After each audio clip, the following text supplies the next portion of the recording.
The pregnant woman, dressed in mourning clothes, stood at the entrance of the wedding venue. She watched helplessly as her fiancé married a wealthy woman. Yoon-ju, who had just lost her father, was now betrayed by her lover. She walked aimlessly on the street, her soul shattered, and accidentally collided with a man. Yoon-ju was about to apologize when she suddenly fainted on the ground. The man rushed her to the hospital immediately. Yoon-ju was fighting for her life, but her boyfriend was pulling the bride toward him, greeting her with flowers and cheers. The scene was utterly ironic. The kind man waited until the surgery ended, sitting by the bedside. He seemed lost in thought. He left a note and hurriedly departed. After an unknown amount of time, Yoon-ju finally regained consciousness. She anxiously asked the nurse about the baby. Unfortunately, the child had not survived. Yoon-ju's mother and sister arrived at the hospital shortly after. The three women embraced each other in tears, unable to find words to comfort their broken hearts. After the wedding, Sarah and her husband moved in with her parents. However, she could no longer face her father as she once did, because she was the illegitimate daughter of her mother and a gambler. Mrs. Lee told her daughter not to dwell on such thoughts. Sarah knew deep down that her adoptive father had always known the truth. Since she was 12, she had never smiled again. She didn't tell her husband about her background. That day, she went with her husband to visit her mother-in-law. Yoon-ju's mother saw the two of them leaving together. She didn't know that her daughter had been abandoned. She immediately went to confront Taehan's mother. Taehan's mother knew that her son was no good. Faced with Yoon-ju's mother's questions, she had nothing to say. When she learned that Yoon-ju had miscarried, she felt even more guilty. She let her beat and scold her without daring to fight back. She said that it was her fault for raising such a son. Yoon-ju just wanted to end this ill-fated relationship as soon as possible and have nothing more to do with them. However,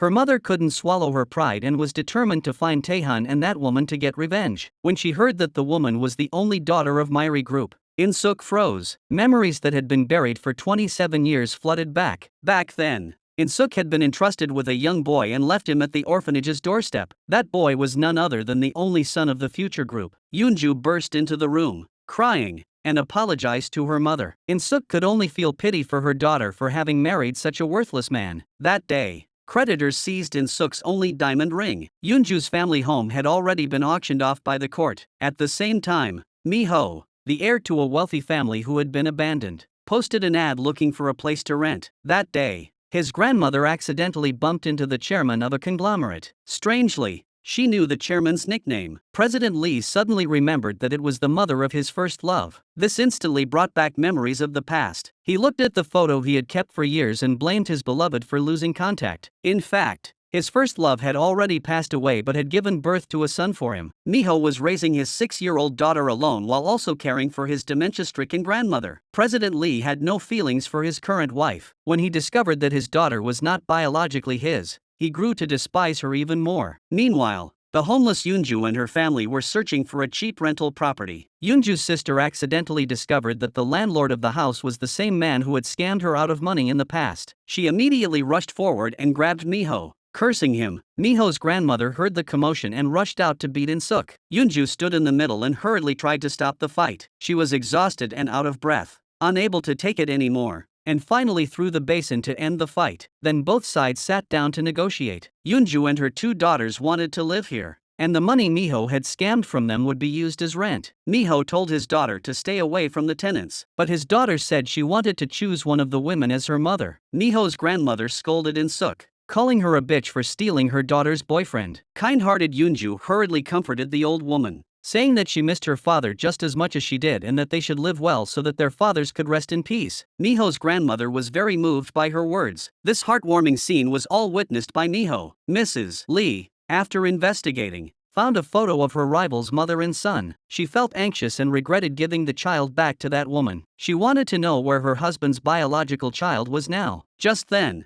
the maid opened the door and said the chairman was back. Mrs. Lee, upon hearing her husband had returned, casually placed the photo on the bed. When her husband walked in to change his coat, she realized something was wrong. She hurriedly looked down, picked up the photo from the floor, and made an excuse to cover it up. That day, Yoonju saw President Lee at work with a splitting headache but refusing to go to the hospital. She immediately helped President Lee to her rented room. President Lee never dreamed that this was his biological son's room. Miho's daughter suddenly walked in looking for her doll. President Lee asked Yoonju if this child was her sister. Yoonju quickly explained that she was the landlord's daughter. Lisa brought a toy syringe to treat President Lee. Yoonju hurriedly took the child away to let the patient rest quietly for a while. Unfortunately, President Lee left without seeing the photo of his first love and her son. To express his gratitude, he took off his expensive watch and gave it to his savior. Yoonju, unaware of its value, accepted the old man's kindness. Miho, who was busy collecting debts, missed his meeting with his father. After that, President Lee began to observe this enthusiastic temporary worker. Sora, however, took advantage of her status and often made things difficult for Yoonju. Yoonju only rebutted once, but Sora held a grudge against her. President Lee saw everything. Sora then poured a cup of hot water on Yoonju's head. When she returned home, she was scolded by her father. If she continued to treat the lower-level employees as she pleased, he would remove her from all her positions. The more Sora thought about it, the more wrong she felt. Her father must have known that she wasn't his biological daughter, which was why he was treating her this way. Mrs. Lee advised her daughter to persevere, saying that the vast fortune would be hers sooner or later, but that she should give up on ever receiving her father's love. Sora cried in despair. Just then, her husband walked in. She quickly wiped away her tears and asked her husband if he would abandon her. Taehan immediately promised that he would never abandon her. The next day, Taehan found his ex-girlfriend and asked her why she was working there. He didn't expect that she had had a miscarriage, and he felt terrible when he heard the news. In short, he asked Yoonju to disappear from his life forever. Yoonju had completely given up hope after losing her baby. She changed her gentle personality and warned Taehan. Taehan was furious but dared not vent his anger. That evening, Yoonju helped the landlord's daughter take a bath. Lisa hummed a nursery rhyme, looking incredibly cute. Miho came home and saw this heartwarming scene. Noticing the faint sadness on Yoonju's face, he knows that Yoonju is thinking about the baby she accidentally miscarried. That day, Sara asks Yoonju to bring her a glass of juice but forgets to tell her that she is allergic to kiwi fruit. At the same time, Miho also comes to eat here, pretending to be someone else to get money. Suddenly, Sora feels short of breath and can't breathe. In the blink of an eye, she faints. The person who was deceived calls Miho to help save her. Only Yoonju knew that Miho wasn't a doctor at all, but a con artist who impersonated various identities. To everyone's surprise, Miho accurately diagnosed Sora's kiwi allergy. He quickly raised Sora's head and performed a set of professional CPR. Yoonju was completely stunned by the scene. After emergency treatment, Sora's heartbeat finally resumed. However, when the ambulance arrived, her heart rate was still unstable. The nurses pleaded with the doctor to stay with her. Miho, fearing his identity would be exposed, had no choice but to get into the ambulance. Yoonju watched in disbelief, wondering what other skills this con artist landlord had up his sleeve. She rushed to the hospital. After all, she was the one who brought the juice. When she heard that Sora was out of danger, she sighed in relief. Mrs. Lee, desperate to protect her daughter, slapped Yoonju across the face without hesitation. Taehan stood nearby but dared not show himself, afraid his mother-in-law would discover his past. That evening, Miho brought an ice pack for Yoonju to apply to her face. He scolded Yoonju for acting like a fool and not fighting back. Yoonju understood Mrs. Lee's feelings as a mother. She asked Miho where he had learned first aid. Miho stammered and quickly changed the subject. Back in the room, he took out the work uniform he had worn before. The next day, Sara and her husband invited Miho to a restaurant and gave him a thank you gift. Just as Miho was about to take the money, Yoonju brought over a plate of food. Sara suddenly stood up and was splashed with food. She was furious and even suspected that Yoonju had done it on purpose yesterday. Miho defended Yoonju, saying it was Sora who had stood up to answer the phone and bumped into her. How could he blame an innocent person? Sara refused to let it go and threatened to fire Yoonju immediately. Yoonju wanted to earn money and didn't want to be fired, but Sora directly pulled out the money and threw it in her face. Miho picked up the money from the ground and slammed the thank you money he had just received on the table. He warned Sora not to think that having money gave her the right to insult others. Taehan saw this and was even angrier than his wife, spending the entire night in a frenzy of thoughts. He suspected that Yoonju and Miho had a complicated relationship. President Lee warned his adopted daughter not to act recklessly. Sora's eyes turned red with anger, convinced that her father didn't care about her life or death. That day, Yoonju was shocked to discover that the company's new soy sauce tasted exactly like the one her father had developed. She checked the release date and found it was around the time her father died. All the evidence pointed to the car accident not being an accident. Yoonju decided to join Future Group to uncover the truth behind her father's death. Taehan snatched her resume and tore it to pieces. Yoonju didn't give up and secretly submitted her resume again. On the day of the interview, Lisa didn't want to stay home alone, so Yoonju brought her along. To her surprise, the interviewers were Taehan and his wife. The couple completely ignored Yoonju, deliberately bypassing her to ask others questions. Just then, Lisa, who was playing outside, was accidentally hit by a box. The secretary pushed open the door and told Yoonju to come out quickly. Taehan tensed up upon hearing the child's voice. He even wondered if Yoonju had miscarried that time. Miho, seeing his daughter injured, shouted at Yoonju. Yoonju felt wronged because Miho didn't answer the phone, causing her to miss the most important interview of the day. That soy sauce was her father's life's work and her lifelong dream, but now it was all ruined. Miho felt guilty but refused to apologize. He believed that Yoonju was destined to be eliminated. Lisa woke up and told her father not to blame her sister, saying that she was the one who insisted on going. Yoonju had just left the emergency room when she ran into Taehan. Taehan asked her what her relationship with that girl was. Yoonju said she was her landlord's daughter. Taehan sighed in relief after hearing that. Miho went to the company to make up for his mistake and try to get Yoonju another interview opportunity. But Taehan made things difficult for him. President Lee saw them arguing from afar and recognized the single father. For some reason,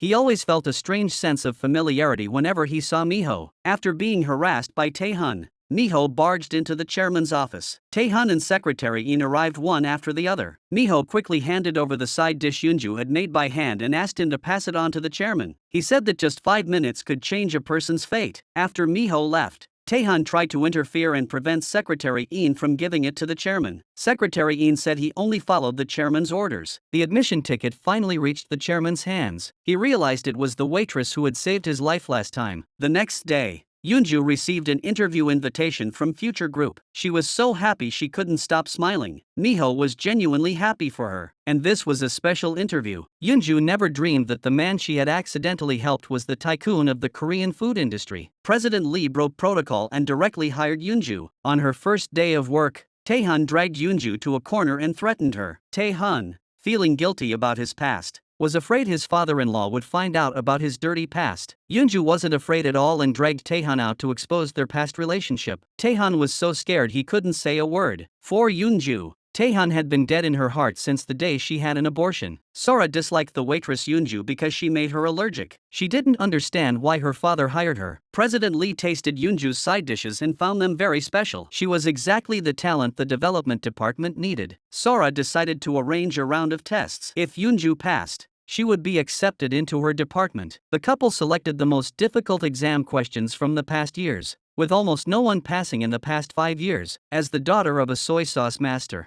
Yoonju had developed an extraordinary sense of taste from a young age. She passed one round after another of the tests. Secretary Een couldn't help but clap her hands in admiration. Sora was furious. She hated working with Yoonju. The result quickly reached the chairman, who seemed to have made another decision in his mind. When Yoonju handed the documents to Sora, a flyer seeking witnesses fell onto the table. Sora picked it up nervously. Yoonju explained that the person involved in the car accident was her father. Sora forced herself to stay calm and told Yoonju to leave first. She was so scared that her face turned pale, and she dropped everything and rushed out in a panic. Her husband didn't understand what was wrong with her. Sora's legs went weak, and she asked her husband if he knew who Yoonju's daughter was. It was the person she had hit and killed while driving, but it was just a mistake. Sora suddenly remembered how she had been so relentless and scolded the other person, asking how they had the nerve to come to work here. Her husband quickly drove her away from the company. Sora resented herself for not stopping her from saving the person. If she hadn't fled the scene, she wouldn't be living in fear. At this point, she must get the victim's daughter out of the company as soon as possible. Sora stayed home for 5 days, too afraid to go out, and finally felt her father's love again. In the chairman's heart, Sora had always been a particularly strong child. Sora decided to pull herself together and work hard to regain her father's attention. Miho also decided to turn over a new leaf and stop relying on fraud for a living. He told his 6-year-old daughter to take good care of her grandmother. At this time, Yoonju was not only assigned by the chairman to participate in the research and development of new products, but also made responsible for managing the company's restaurants. Although Taehan and his wife were very angry, They didn't dare to say much. Yoonju had just taken up her new position and had to find a job for her fraudulent landlord. Miho just wanted to go abroad to do hard labor and earn more money. Lisa didn't want her father to leave her and tried to stop him. Miho was forced to become a waiter and met the chairman on his first day at work. The biological father and son couldn't recognize each other even when they were face to face. President Lee criticized the meat today for not being fresh enough, but Miho told him to make do with it. The manager was also dissatisfied with Miho's service. Yoonju immediately offered to take responsibility for it. President Lee only then realized that it was Yoonju who had introduced the man to work here. As he was about to leave, Miho stepped in front of him. For some reason, when he returned home, President Lee was still thinking about the young man. Miho was naked and asked Yoonju to help him apply ointment. In-suk saw this and screamed at her daughter to stay away from the scammer. President Lee had high hopes for Yoonju and hoped she would study hard. Yoonju tearfully didn't know how to repay this kindness. Sora, standing at the door, was consumed by jealousy. When she saw Yoonju counting ingredients alone, she locked the freezer door without hesitation. Miho found out from the driver that he couldn't contact Yoonju. Taehan heard the news and was very worried, so he immediately drove to the warehouse. At that moment, Miho finally found Yoonju, who was pale. He quickly took her to a room to warm up. Miho couldn't help but lean in to kiss her. Taehan saw this and left with a disappointed look on his face. Yoonju thanked him for saving her life. Her loving gaze made it difficult for someone to resist. At this moment, Taehan received a call from his manager and learned that his wife had been to the restaurant at 8 o'clock. He changed his gentle attitude and flew into a rage at his wife. Sara was now terrified because Yoonju appeared by her side every day. Every time she sees Yoonju,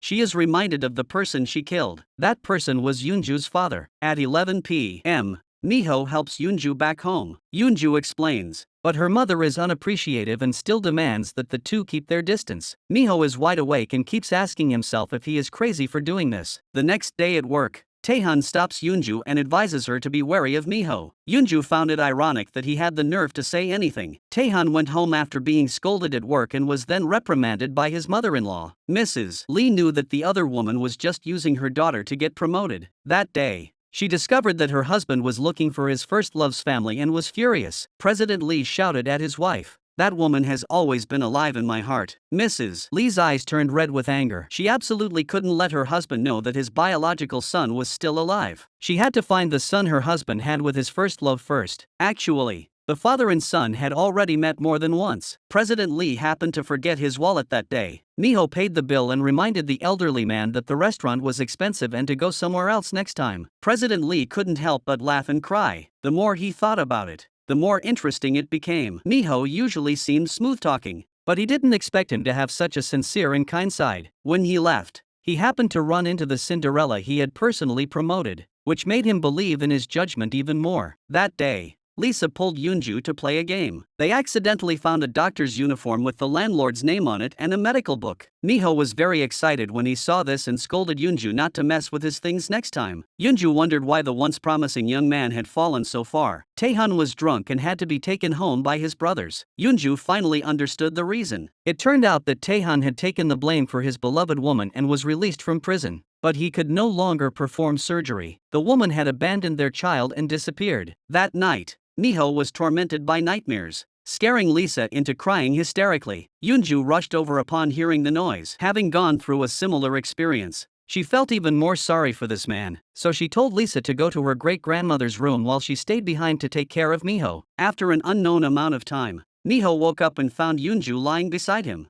Feeling an indescribable emotion, he slowly turned his head to look at Yoonju's face, and his tense mood gradually calmed down. In-suk was shocked to see her daughter sleeping with Miho. She hurriedly took her daughter away. Since her husband's death, she had been most afraid that Yoonju would marry the wrong person. When Miho came home from work that night, he saw that Yoonju was exhausted, so he quickly went to the kitchen to prepare a late-night snack. Lisa wondered why her father was cooking when it wasn't her birthday. Miho explained that he wanted to encourage someone. Lisa immediately asked if that person was Yoonju's sister. Miho was extremely embarrassed and quickly sent his daughter away. Yoonju was deeply moved by the steaming hot meal. She was anxious inside, wondering when she would finally uncover the truth about her father's death. Miho saw everything but was powerless to help, so he could only encourage her through words. Life won't always be smooth sailing, but never give up hope. The last sentence caught Yoonju's attention. It read, "Remember, There will always be someone cheering for you. She immediately returned to her rental house and pulled out the note from her savior. Yoonju finally realized that it was Miho who had taken her to the hospital on the day she had a miscarriage. She would never forget those warm and strong hands. Yoonju rushed to Miho's workplace without hesitation. She rushed forward and embraced Miho tightly. Taehan knew that Yoonju was investigating the truth behind his father's death. He had to find a way to get Yoonju out of the company. The next day, Taehan took out photos to frame Yoonju for betraying the company. Faced with irrefutable evidence, Yoonju couldn't defend herself. Only Miho believed her. The two, who shared the same pain, comforted each other, despite President Lee's reluctance to believe it was true. But with the facts in front of him, he had no choice but to accept his son-in-law's proposal to immediately dismiss Eunju and not pursue criminal charges. Eunju had worked so hard to get to where she was today, and she held back her tears. Taehan and his wife were ecstatic that their plan had succeeded. That day, Sara asked the nanny to throw away the things her mother-in-law had sent. Unexpectedly, her mother-in-law found them that night. These were gifts she had carefully prepared, but they were thrown away as trash. She was so angry that she trembled all over and yelled at Sora. Taehan heard everything outside the door and was immediately enraged. He angrily told his mother not to bring such things next time. Taehan actually spoke harshly to his mother for the sake of his own future. It must be said that this kind of man is truly scum. Taehan's mother left in a huff. Mrs. Lee held her daughter back and prevented her from chasing after her mother-in-law. Taehan froze for a moment before turning and running out. Seeing his mother's dejected figure, he felt a pang of guilt. When Taehan returned home, he overheard the conversation between his mother and wife. Mrs. Lee had opposed this marriage from the start. Sora also looked down on Taehan's poor family background. Taehan couldn't take it anymore and accused his wife of being so ruthless. Sara felt that this life was getting too exhausting. She had never been so submissive in her entire life, and it was only because of her mother-in-law that she had been backing down. The couple ended up arguing and parting ways. Taehan's younger brother called again to say that their mother had been hospitalized due to high blood pressure caused by her anger. Taehan felt even more guilty and stayed up all night at the hospital. Miho tried to avenge Yoonju in the most clumsy way possible. He stood in front of the company building with a sign and shouted, "Yoonju is innocent."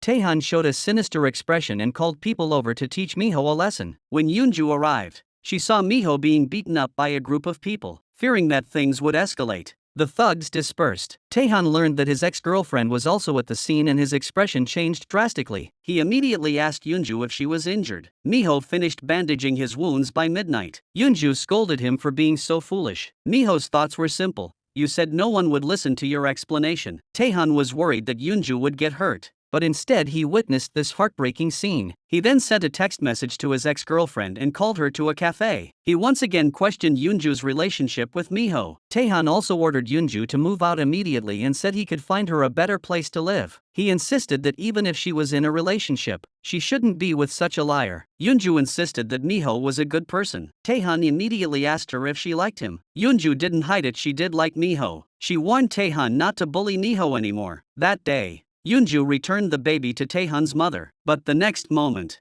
Taehan and his wife appeared at the door. Sara was shocked and demanded to know why Yoonju was there. Taehan quickly lies and says that Yoonju is his mother's friend's daughter. Then he keeps giving his mother meaningful glances to try to cover up the past. Yoonju can't stand listening to it and leaves in a hurry. Sora runs out and asks her to explain. Yoonju tells Sora to ask Taehan if she's curious. Taehan continues to lie and says that he only found out recently. He didn't say anything because he didn't want to cause trouble for his wife. His mother-in-law, who had been very dissatisfied, suddenly changed her attitude. She said she would never make Sora do things she didn't like again. Sora felt something was wrong and accidentally glanced at the package on the bed. She immediately asked if it was from the woman who had just left. She wasn't pregnant, so why would she send such a gift? It was really puzzling. The mother and son were very nervous, afraid that one wrong word would expose their secret. Sara completely trusted her husband and didn't even think about it. Taehan didn't feel happy with his wealth and status. He felt particularly empty inside. How ironic that his ex-girlfriend couldn't bear to throw away the things her mother had made for her. But his current wife treated the gifts his mother-in-law had carefully prepared as trash. Taehan came home drunk and was scolded by his mother-in-law again. But this time, he yelled at her directly. Taehan's loud voice immediately alerted the chairman. He then recounted the injustices he had suffered as a son-in-law, explaining that taking over the company was the reason he had endured so much humiliation. Taehan then found his ex-girlfriend and threatened her to keep the secret. Yoonju didn't say anything because she still wanted to return to the company. That way, she would have a chance to find out who killed her father. That night, President Lee felt unwell and asked his son-in-law to help him fetch some documents from the office. A white medicine bottle caught his attention, and he secretly took one pill. After testing, it was confirmed to be medication for cancer patients. Taehan was overjoyed. No wonder his father-in-law had been abroad for so many years. Maybe he was secretly receiving treatment. This time, his father-in-law had returned to announce his retirement. He secretly rejoiced that no one else could become the heir. Taehan never imagined that his wife was not the chairman's biological daughter. That day, Sora's aunt found Mrs. Lee. Her brother had died and wanted to give Sora a keepsake. Mrs. Lee firmly stated that Sora's father was President Lee. The woman refused to give up and insisted on meeting Sora. Sora suddenly remembered where she had seen this woman before. She was so scared that she didn't know what to do. Afraid that someone would see her, she begged her aunt to leave immediately. She didn't want to hear anything about her biological father. All of their conversations were clearly heard by Yoonju. Yoonju couldn't believe that Sora wasn't the chairman's biological daughter. Her aunt forcefully puts her brother's memento into Sora's hand. Sora is so scared that she drops the watch. She has just sent the woman away when she notices Yoonju behind her. She can only pretend that nothing has happened and leave in a hurry. Yoonju bends down to pick up the watch. Sora is on the verge of collapse. What should she do now? She blames her mother for not handling the situation properly, allowing her aunt to find her. Then Sora invited her rival to a cafe and asked her what she had heard earlier. Yoonju didn't mean anything by it. She was just returning the watch. Sora was emotionally charged. But after all, it was that man who brought her into this world. After parting ways, Yoonju went to the chairman's office. With tears in her eyes, she explained why she had met her rival. Her father had died under suspicious circumstances, and she wanted to investigate the truth. President Lee took pity on her and told Yoonju to seize the opportunity. He called his son-in-law to his office and decided to reinvestigate the betrayal. Before the conclusion was reached, he arranged for Yoonju to work in the marketing department. Taehan was so angry that he spat blood and sarcastically told his ex-girlfriend that she was amazing. Yoonju warned him that the more he didn't want her to come back, the more she would come back. Sora, upon hearing this, was even more anxious than her husband, hating the woman who knew her secret. That night, she sneaked a peek at her biological father's watch. Curious about what kind of man he was, she was caught by her mother. Mrs. Lee asked her daughter if she had lost her mind, why she brought that thing home. As she spoke, she snatched the watch and tried to throw it away. The mother and daughter didn't expect the president to be standing at the door, since it had already been revealed. There was no need to continue hiding it. President Lee had known that Sora was not his daughter since she was 12 years old. He treated Sora as his own daughter, but he couldn't face her honestly. Sora cried bitterly and thanked her adoptive father for not abandoning her and her mother. Mrs. Lee was in tears. Regardless of whether her husband loved her or not, she would be grateful to him for the rest of her life. President Lee then asked his adopted daughter not to blame her biological father, saying that people cannot cut off family ties. He also wanted to tell his son-in-law about this, but both mother and daughter strongly opposed it. Sora didn't doubt her husband's love. She was just afraid of losing his trust. Not long before that, Taehan came to the hospital to secretly investigate his father-in-law's condition. Soon after, he received a courier confirming that President Lee had a brain tumor. He was full of hope, thinking that he was the only heir. After that, the media reported that the only daughter of a certain group was not their biological child. Sora felt guilty and suspected someone had spread the news. The scene of her pulling her daughter was caught by her husband. She knew Yoonju had a journalist sister. Besides you, who else knows I'm not the chairman's daughter? Taehan burst in and confronted his wife about what she had just said. Yoonju saw this and hurriedly left the scene. At this point, Sora could only confess everything honestly. Taehan found it hard to accept the truth. He had killed his own child to change his fate and kicked his mother, who loved him dearly, out of the house. Today, he discovered that the rich woman he had married with so much effort was a fake. What made Taehan even more angry was that Yoonju knew the truth before he did. When they broke up, Taehan, in order to maintain his dignity, he said that even if he knew the rich girl was a fake, he would not regret abandoning Yoonju and their child. Yoonju scornfully told Taehan that he deserved it and that he had no one to blame but himself. She really didn't want to get involved with them anymore, so she turned around and left resolutely. Taehan watched Yoonju's departing back and was filled with regret. He wanted to strangle his wife right then and there. However, that wasn't the worst of it. When he got home, his mother-in-law called him into her room. Taehan remembered how his mother-in-law had always despised him. Now, her daughter wasn't from a prestigious family at all. What was there to be proud of with an illegitimate daughter who couldn't be seen in public?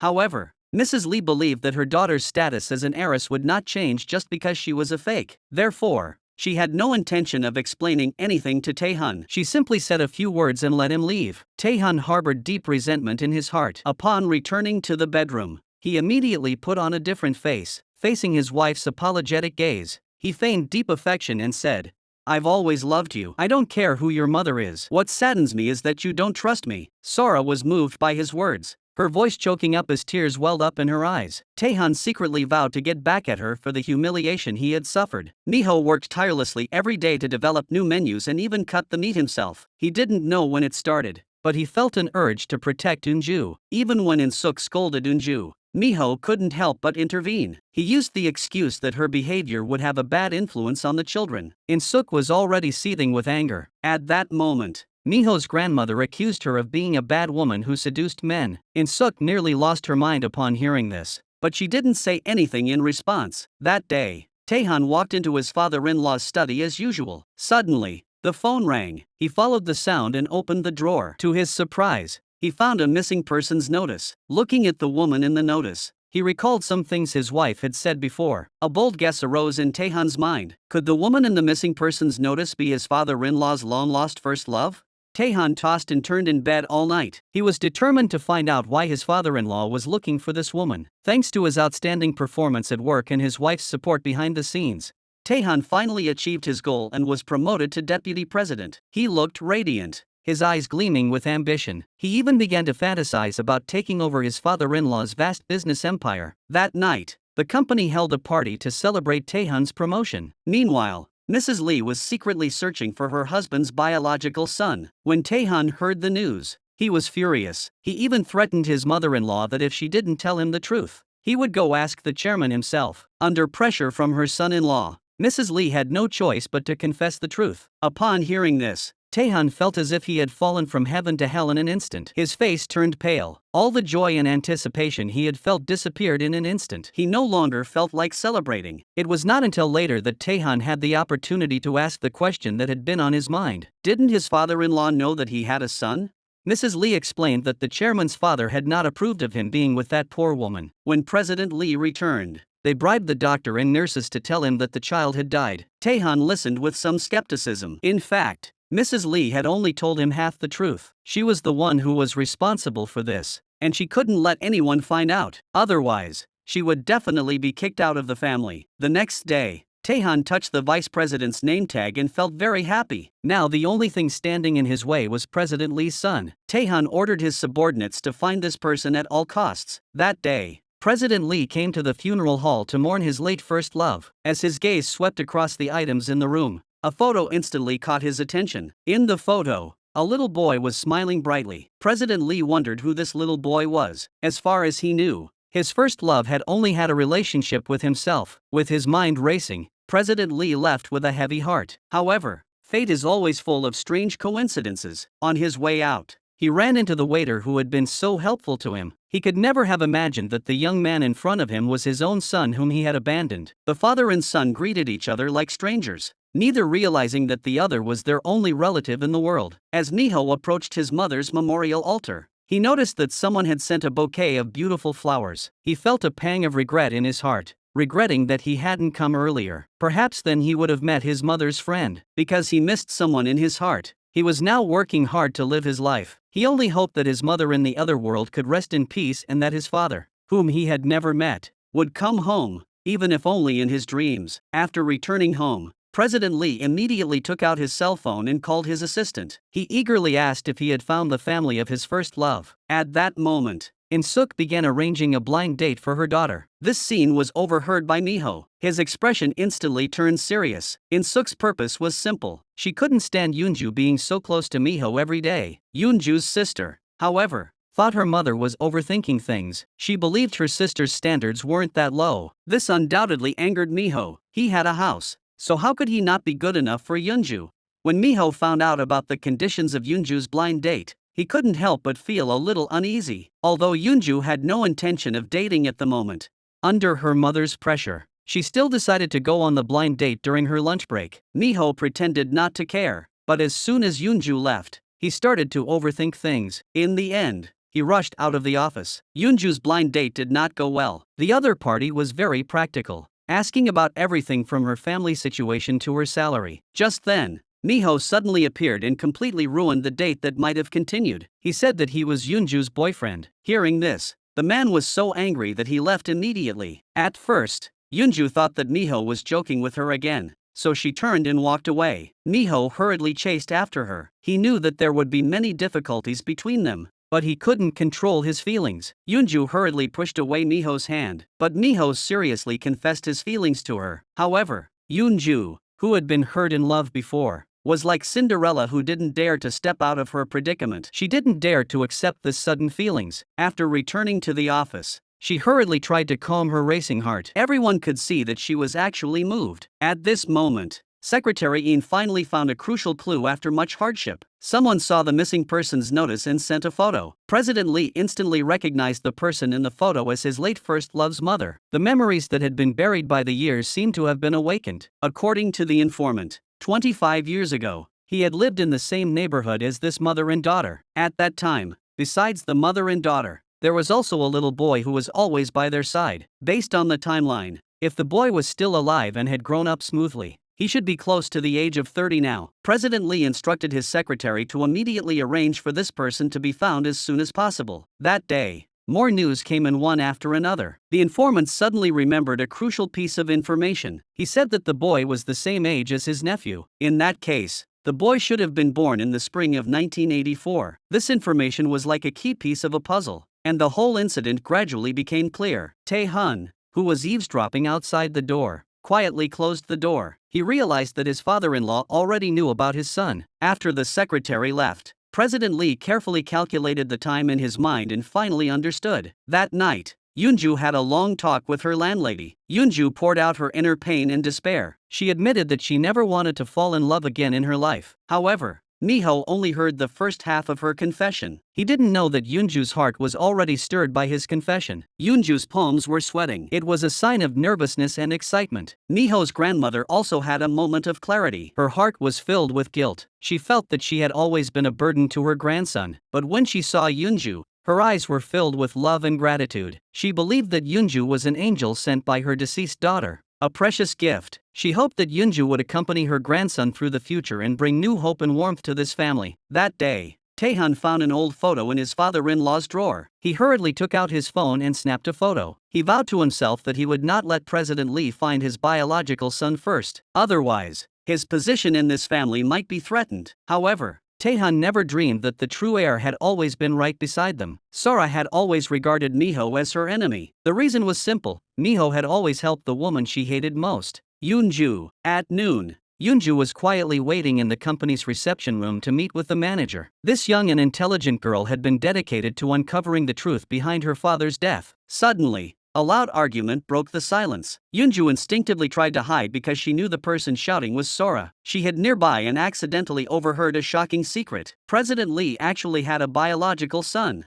This news shocked Yoonju immensely. Countless questions flooded her mind. Just then, Mrs. Lee saw someone coming and quickly pulled her daughter away. For the first time, fear and uneasiness appeared on Sora's face. She realized that if the president really found his biological daughter, then her position as an adopted daughter in this family would be in jeopardy. At dinner, Sora finally couldn't help but ask her adoptive father about his first love. This undoubtedly made President Lee a little uncomfortable. Tae-hun saw that the situation was not good and hurriedly pulled his wife away. He wanted his wife to calm down because he already had a plan in mind. He assured his wife that he would find the child first. Yoonju was determined to find out the truth about her father's death and didn't pay much attention to the chairman's family affairs. Just then, Miho's daughter suddenly walked into the room. Lisa looked at Yoonju with expectant eyes, begging her to attend the kindergarten event. Yoonju felt a little sorry, but still politely refused. She told Lisa that she had something important to do today. After hearing this, Lisa's face showed disappointment, and she silently turned and left. Just as Yoonju was about to leave, the temperamental old landlady started yelling for no apparent reason. Miho felt helpless. He had originally planned to take his daughter to kindergarten. However, his elderly and frail grandmother needed someone to take care of her at home, leaving him in a difficult situation. Despite this, Miho kept urging Yoonju to leave quickly. Yoonju left the house with a heavy heart. On the way, she couldn't stop worrying. so she hurriedly contacted the kindergarten teacher. The teacher informed her that Lisa was missing because all the other children had been picked up by their parents. Due to the urgency of the situation, she quickly hung up after exchanging a few words with Yoonju. Yoonju was frantic with worry and didn't bother with her original plans. She got out of the car and rushed toward the kindergarten. At that moment, every second felt precious. Meanwhile, Miho also learned about the child's disappearance. The two met near the kindergarten and frantically began searching around the school. At that moment, Lisa was walking alone on the street. Her small figure looked particularly lonely and helpless in the busy traffic. President Lee's car happened to be passing by that road. He glanced out the window and recognized the little girl as the waitress's daughter. His heart skipped a beat, and he immediately told the driver to stop the car. Lisa was probably frightened by the sudden noise or the fear of being alone,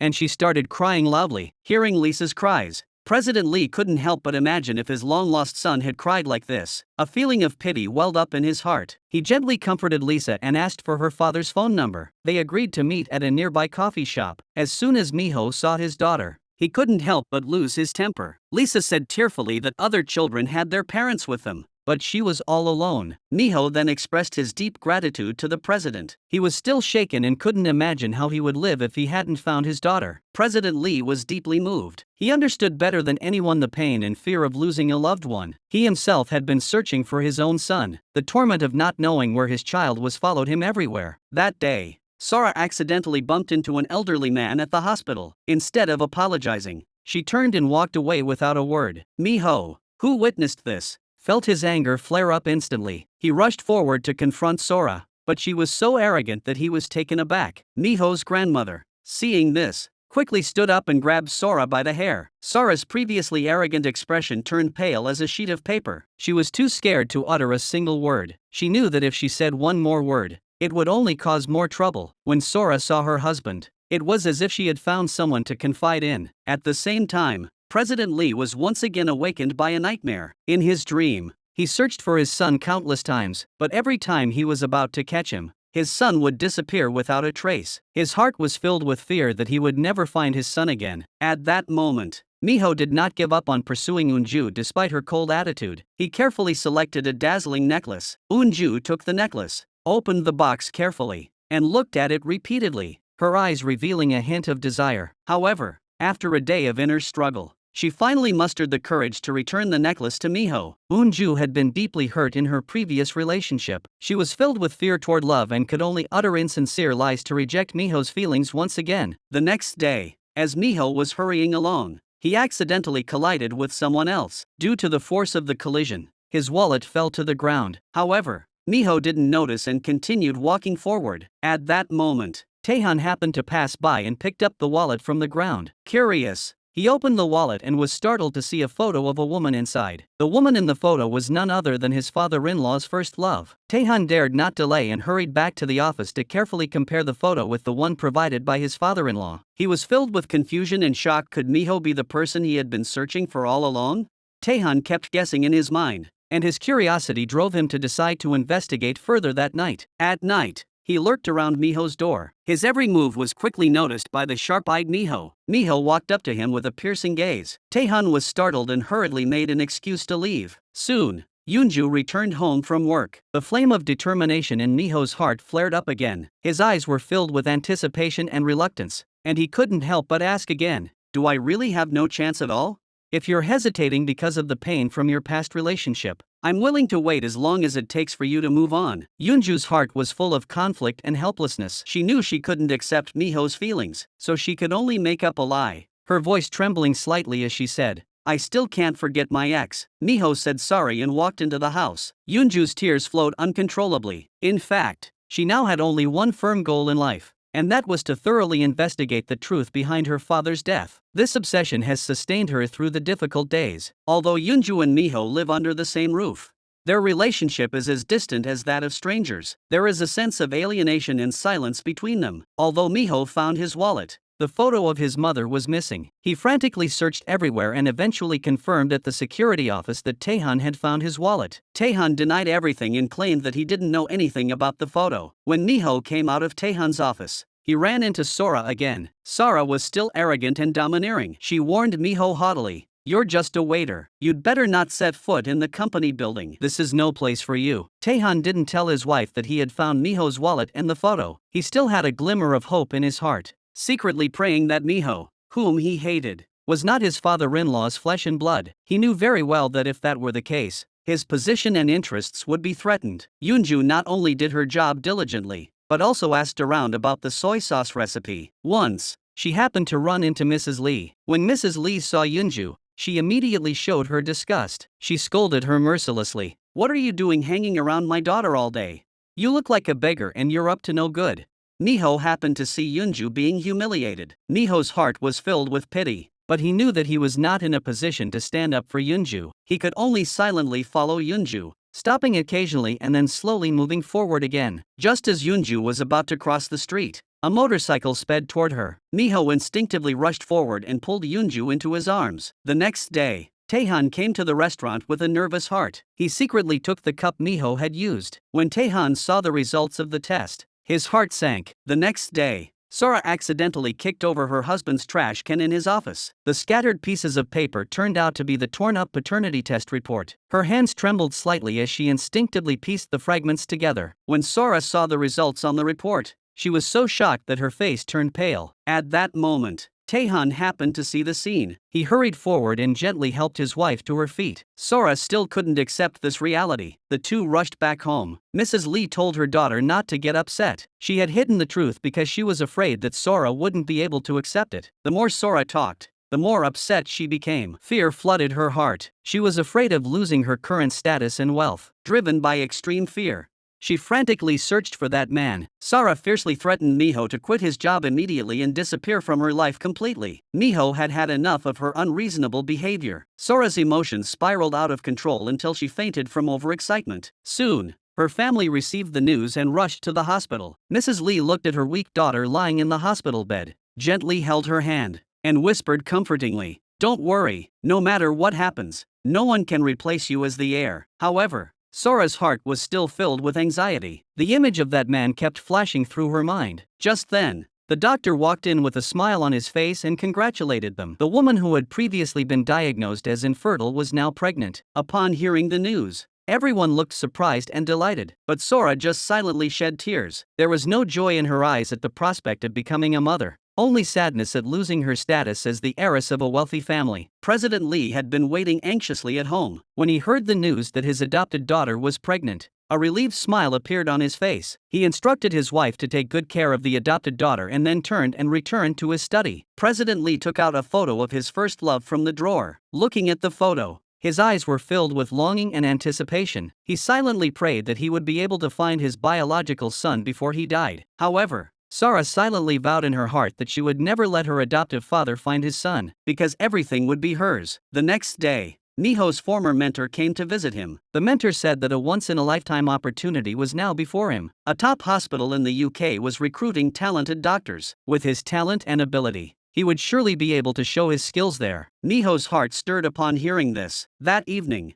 the middleman came uninvited. With a smile on his face, he said that someone was willing to pay 3 times the market price for Miho's property. This was great news for Miho, whose financial situation was not looking good. In the past, he would have been overjoyed. However, Miho showed no sign of happiness. His heart was filled with longing for the girl he loved deeply. In fact, Eunju was sitting quietly in front of him. Her eyes were filled with tenderness and longing as she watched Miho and whispered her confession. These seemingly unexpected good things were all arranged by Taehan. He had hatched an even more evil plan to prevent Miho from reuniting with his father. The next day, a woman claiming to know Miho's mother appeared before President Lee. President Lee, upon seeing her, immediately asked about his son's whereabouts. The woman said that the child was dead and, because he was an illegitimate child, had never been registered. Therefore, there was no record of his death in the household registration system. She then handed him the only photo they had. President Lee took the photo, his hands trembling slightly, and the last shred of hope he had was instantly shattered. He drank alone until late at night before returning home. No one could understand the pain of losing the love of his life and being separated from his own flesh and blood. At that moment, he just wanted to be alone for a while, immersed in his own sadness,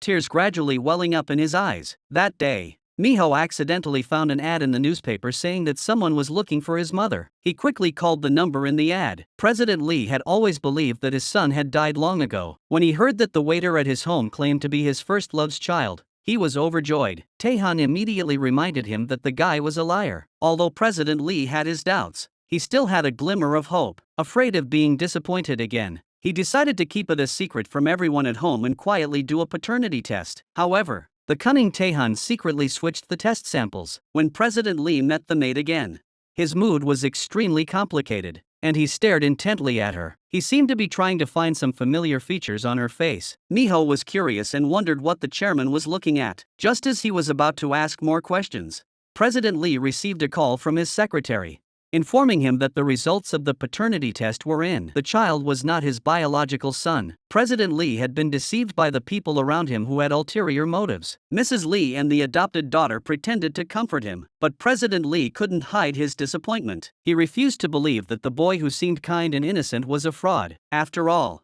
during their brief time together, the boy's actions had made him feel a warmth and familiarity he hadn't felt in a long time. After a period of inner struggle, Miho decided to sell his house and go to England to become a doctor. This decision was both a hope for the future and a desire to escape from this environment full of lies and betrayal. Lisa was suddenly panicked. Her eyes filled with reluctance as she cried, "I don't want to leave here." She then ran crying to her sister Yoonju. Miho slowly walked out with a determined look in his eyes and announced his decision. "Someone introduced me to a well-known hospital overseas. This is a rare opportunity for me, and there is a buyer willing to pay a high price for this house. I think this may be fate." Yoonju stood by with a look of reluctance on her face. Then she went to Miho's room alone. She accidentally saw Miho's diary. In the diary, Miho poured out his helplessness and pain, hating himself for not being able to protect the person he loved. At that moment, Yoonju realized how deep Miho's feelings for her were. She couldn't help but shed tears of sadness. She stood quietly by the roadside,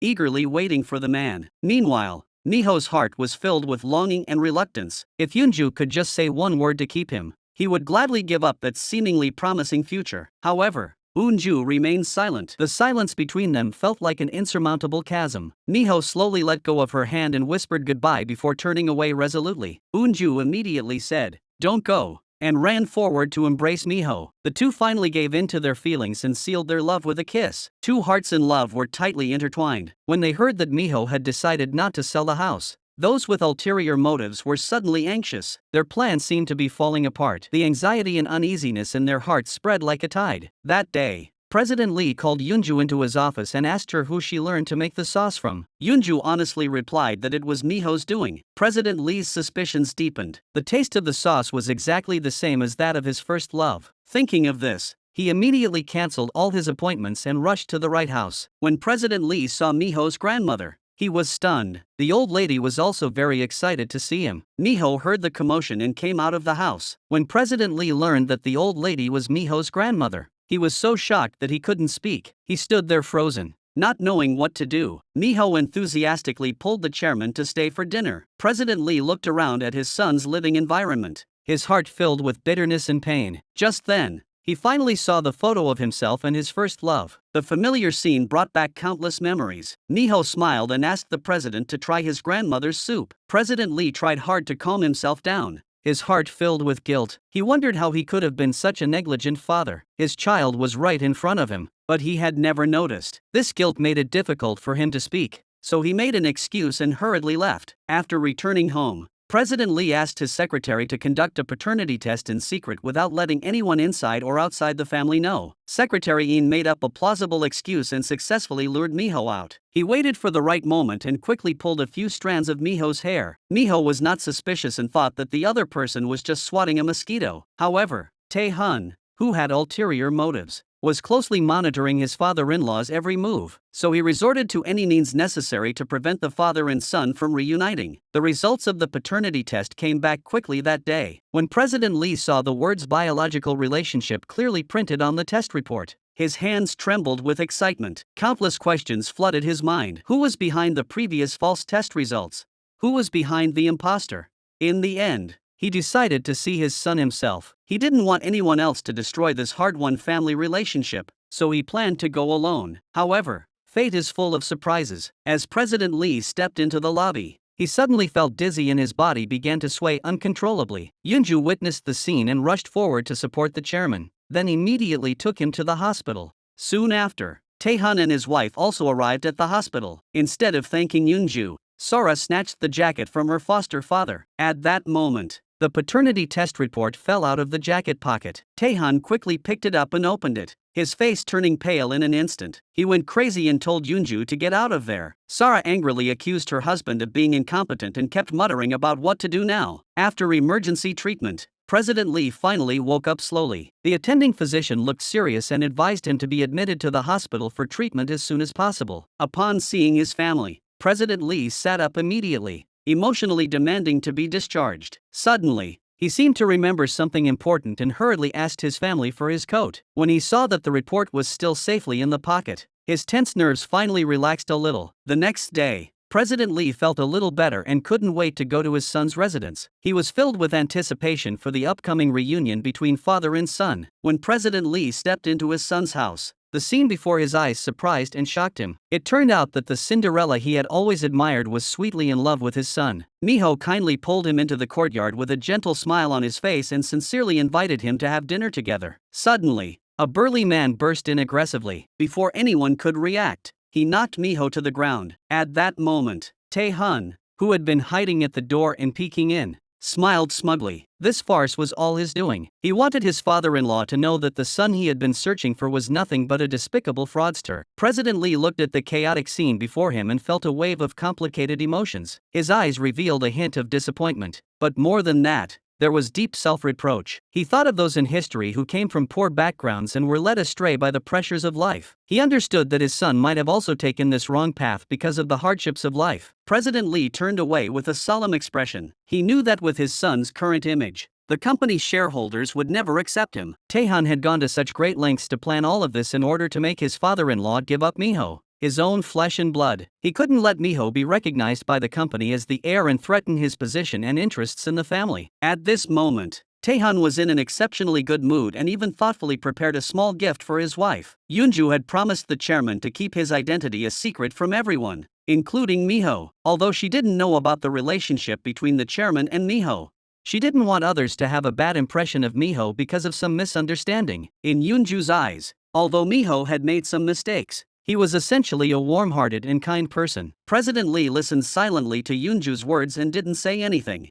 But in his heart, he had already made a firm decision. No matter how bad his son's situation was now, he would do his best to save him. Soon, Secretary Een followed the chairman's instructions and arranged for Miho to come out. Miho was overjoyed to learn he had been invited to work at the company. He was so excited that he even kept it a secret from his girlfriend and rushed off to report for duty. That day, Lisa accidentally dropped her ice cream on the ground. President Lee saw this and gently took the child to a nearby dessert shop. Lisa chose her favorite dessert and was delighted to share it with her grandfather beside her. Yoonju hurriedly stopped her because she knew that most chaebols are germaphobes. President Lee was not at all pretentious and took the little girl's spoon and ate a big bite. Lisa sang a tune while eating the delicious dessert. President Lee sat beside her, watching the little girl with adoring eyes, her face glowing with happiness. This warm and beautiful scene was witnessed by Sora. She had always longed for her adoptive father's affection and attention. Seeing him treat the little girl with such tenderness, jealousy burned fiercely in her heart. She angrily threw the tonic she had prepared for her adoptive father on the ground. Meanwhile, Lisa's affection for her grandfather grew even deeper. As they parted,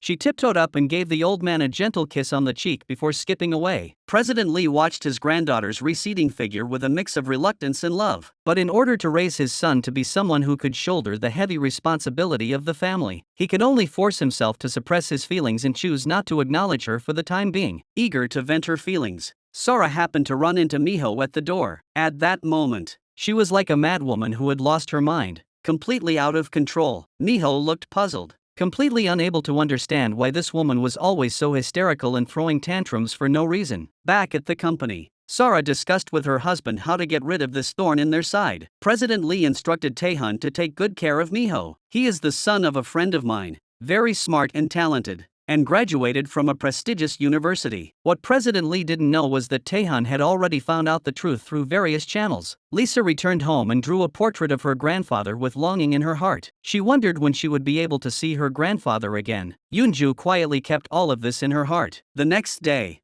The portrait filled with the little girl's longing arrived in President Lee's hands. President Lee gently picked up the portrait and looked at it again and again, his eyes full of tenderness and emotion. He seemed to be able to see the little girl's innocent smile in the portrait. Secretary Ian also agreed, saying that the little girl was very talented. President Lee could only entrust Yoonju with the task of delivering the carefully prepared gift to his granddaughter. Yoonju keenly sensed the chairman's extraordinary affection for Lisa. She suggested that they all have dinner together that night. As it was Lisa's birthday, President Lee was naturally delighted and secretly looked forward to this opportunity to spend time with his granddaughter. In the evening, President Lee hides his true identity and pretends to bump into her by chance at a restaurant. When Miho sees the chairman, he mistakes him for a poor, lonely old man and wonders why he is at such a high-end restaurant. President Lee calmly lies and says that someone gave him a meal voucher to get in. At this moment, Lisa is overjoyed. She feels incredibly happy because everyone she loves is around her to celebrate her birthday. Everyone sat together and sang happy birthday songs, then took a group photo. President Lee carefully held the photo in his hands. Looking at the smiling faces in the photo, he was filled with emotion, his thoughts drifting far away. Mrs. Lee, upon learning of her husband's whereabouts, specially came to the restaurant. However, she witnessed a heartbreaking scene. President Lee was feeding Lisa cake with a look of adoration on his face. This scene stabbed Mrs. Lee's heart like a knife. As soon as she got home, she started complaining to her daughter and son-in-law. She said angrily, "This is the first time I've seen the chairman love a child so much." Taehan listened to his mother-in-law's complaints and felt nervous. What he was most worried about was that his ex-girlfriend Yoonju would fall in love with Miho. Taehan wanted both the family's power and wealth and the love he once had. He immediately found Yoonju and tried to pull her into the car. Yoonju was terrified and struggled desperately, but no matter how hard she tried, it was useless. Just then, Miho's phone rang. Yoonju reached out to answer it, but Taehan snatched it from her and threw it into the back seat. Yoonju had had enough of Taehan's actions. She knew she couldn't just sit there and wait to die, so she desperately tried to grab the steering wheel. After her fierce resistance, the car finally came to a stop. Taehan locked the car doors to prevent Yoonju from leaving. Screaming hysterically, he looked terrifying, completely losing his former rationality. Just at that critical moment, Sora called. Hearing his wife's voice, Taehan regained some of his composure. It turned out that Yoonju had been keeping quiet in order to find out the truth about her father's death. She knew that if Sora found out about their past, her chances of finding the truth would be even slimmer. In order to cover up his actions, Taehan lied and said that he was waiting for an important client at the office. At this moment, Sora was in his office, waiting for him with suspicion. She wondered why her husband was lying when there was no one else in the office. Miho was so anxious that he almost called the police, but finally saw Eunju. At the same time, he was puzzled by the scene of Taehan pulling Eunju away. Eunju didn't want to complicate matters or let Miho know about her past with Taehan, so she forced herself to stay calm and lied that it was a work-related issue, explaining that she was in a hurry, which is why she seemed so agitated. Miho still had his doubts, but seeing Yoonju's unwillingness to say more, he didn't press further. Yoonju returned home exhausted and suddenly realized that the elegant hairpin Miho had given her was gone. At the same time, Sora at home looked around with a confused and bewildered expression. She couldn't understand why her husband would lie to her. In fact, Taehan had already carefully planned everything. He knew that the secret would eventually be exposed, so he pretended to feel guilty and confessed. "I have a headache. I just went to the hospital. I didn't want you to worry, so I didn't tell you." After hearing this, Sora's suspicions about her husband immediately disappeared. She blamed herself for doubting the person she loved. On that day, Mrs. Lee accidentally learned that Yoonju's father had died in a car accident. This news immediately aroused her suspicion. She vaguely remembered that her daughter had been in a car accident, so she hurriedly found Taehan to ask if the person her daughter had killed was Yoonju's father. Taehan hesitated for a moment but finally nodded. However, after learning the truth, this malicious mother did not feel the slightest bit of guilt towards Eunju, the victim's family. Instead, she felt sorry for her own daughter. She muttered, "How painful it must be for my daughter to face Eunju every day." Sora cried and said that she felt pressured whenever she saw Eunju. That evening, she planned to take her husband's car to go home together, but when she opened the passenger door, a delicate hairpin fell out. Taehan's face turned pale with panic. Sora wasn't going to let this go. She couldn't stand her husband's silence and drove away angrily. Taehan had no choice but to walk up to Yoonju and tell her to throw away the hairpin. Yoonju said the hairpin was very important to her. Taehan looked at Yoonju's determined expression and snatched the hairpin, breaking it. Even more outrageous was that when they got home, He pretended to be angry and complained that his wife didn't trust him. At that moment, Mrs. Lee heard the commotion and rushed over, standing firmly on her daughter's side. Tae-hun, seeing this, calmly took out his phone and called the client he had bribed earlier. The client hurriedly said that the hairpin was hers and she had dropped it in the car. Miho wondered why the old man was dressed so nicely today. President Lee took the opportunity to ask his son how his new job was going. Miho said that he was exhausted from his boss lately. If that person was his sister, he would definitely fight back. However, Sora was always picking on Miho at work. On the one hand, she was jealous that her subordinate was always praised by her adoptive father. Every time she saw Yoonju being praised, she was so angry that she gritted her teeth. On the other hand, her heart, filled with jealousy and malice, kept giving birth to more and more evil ideas. In the evening, the young couple secretly talked about their relationship without Yoonju's family knowing. Just then,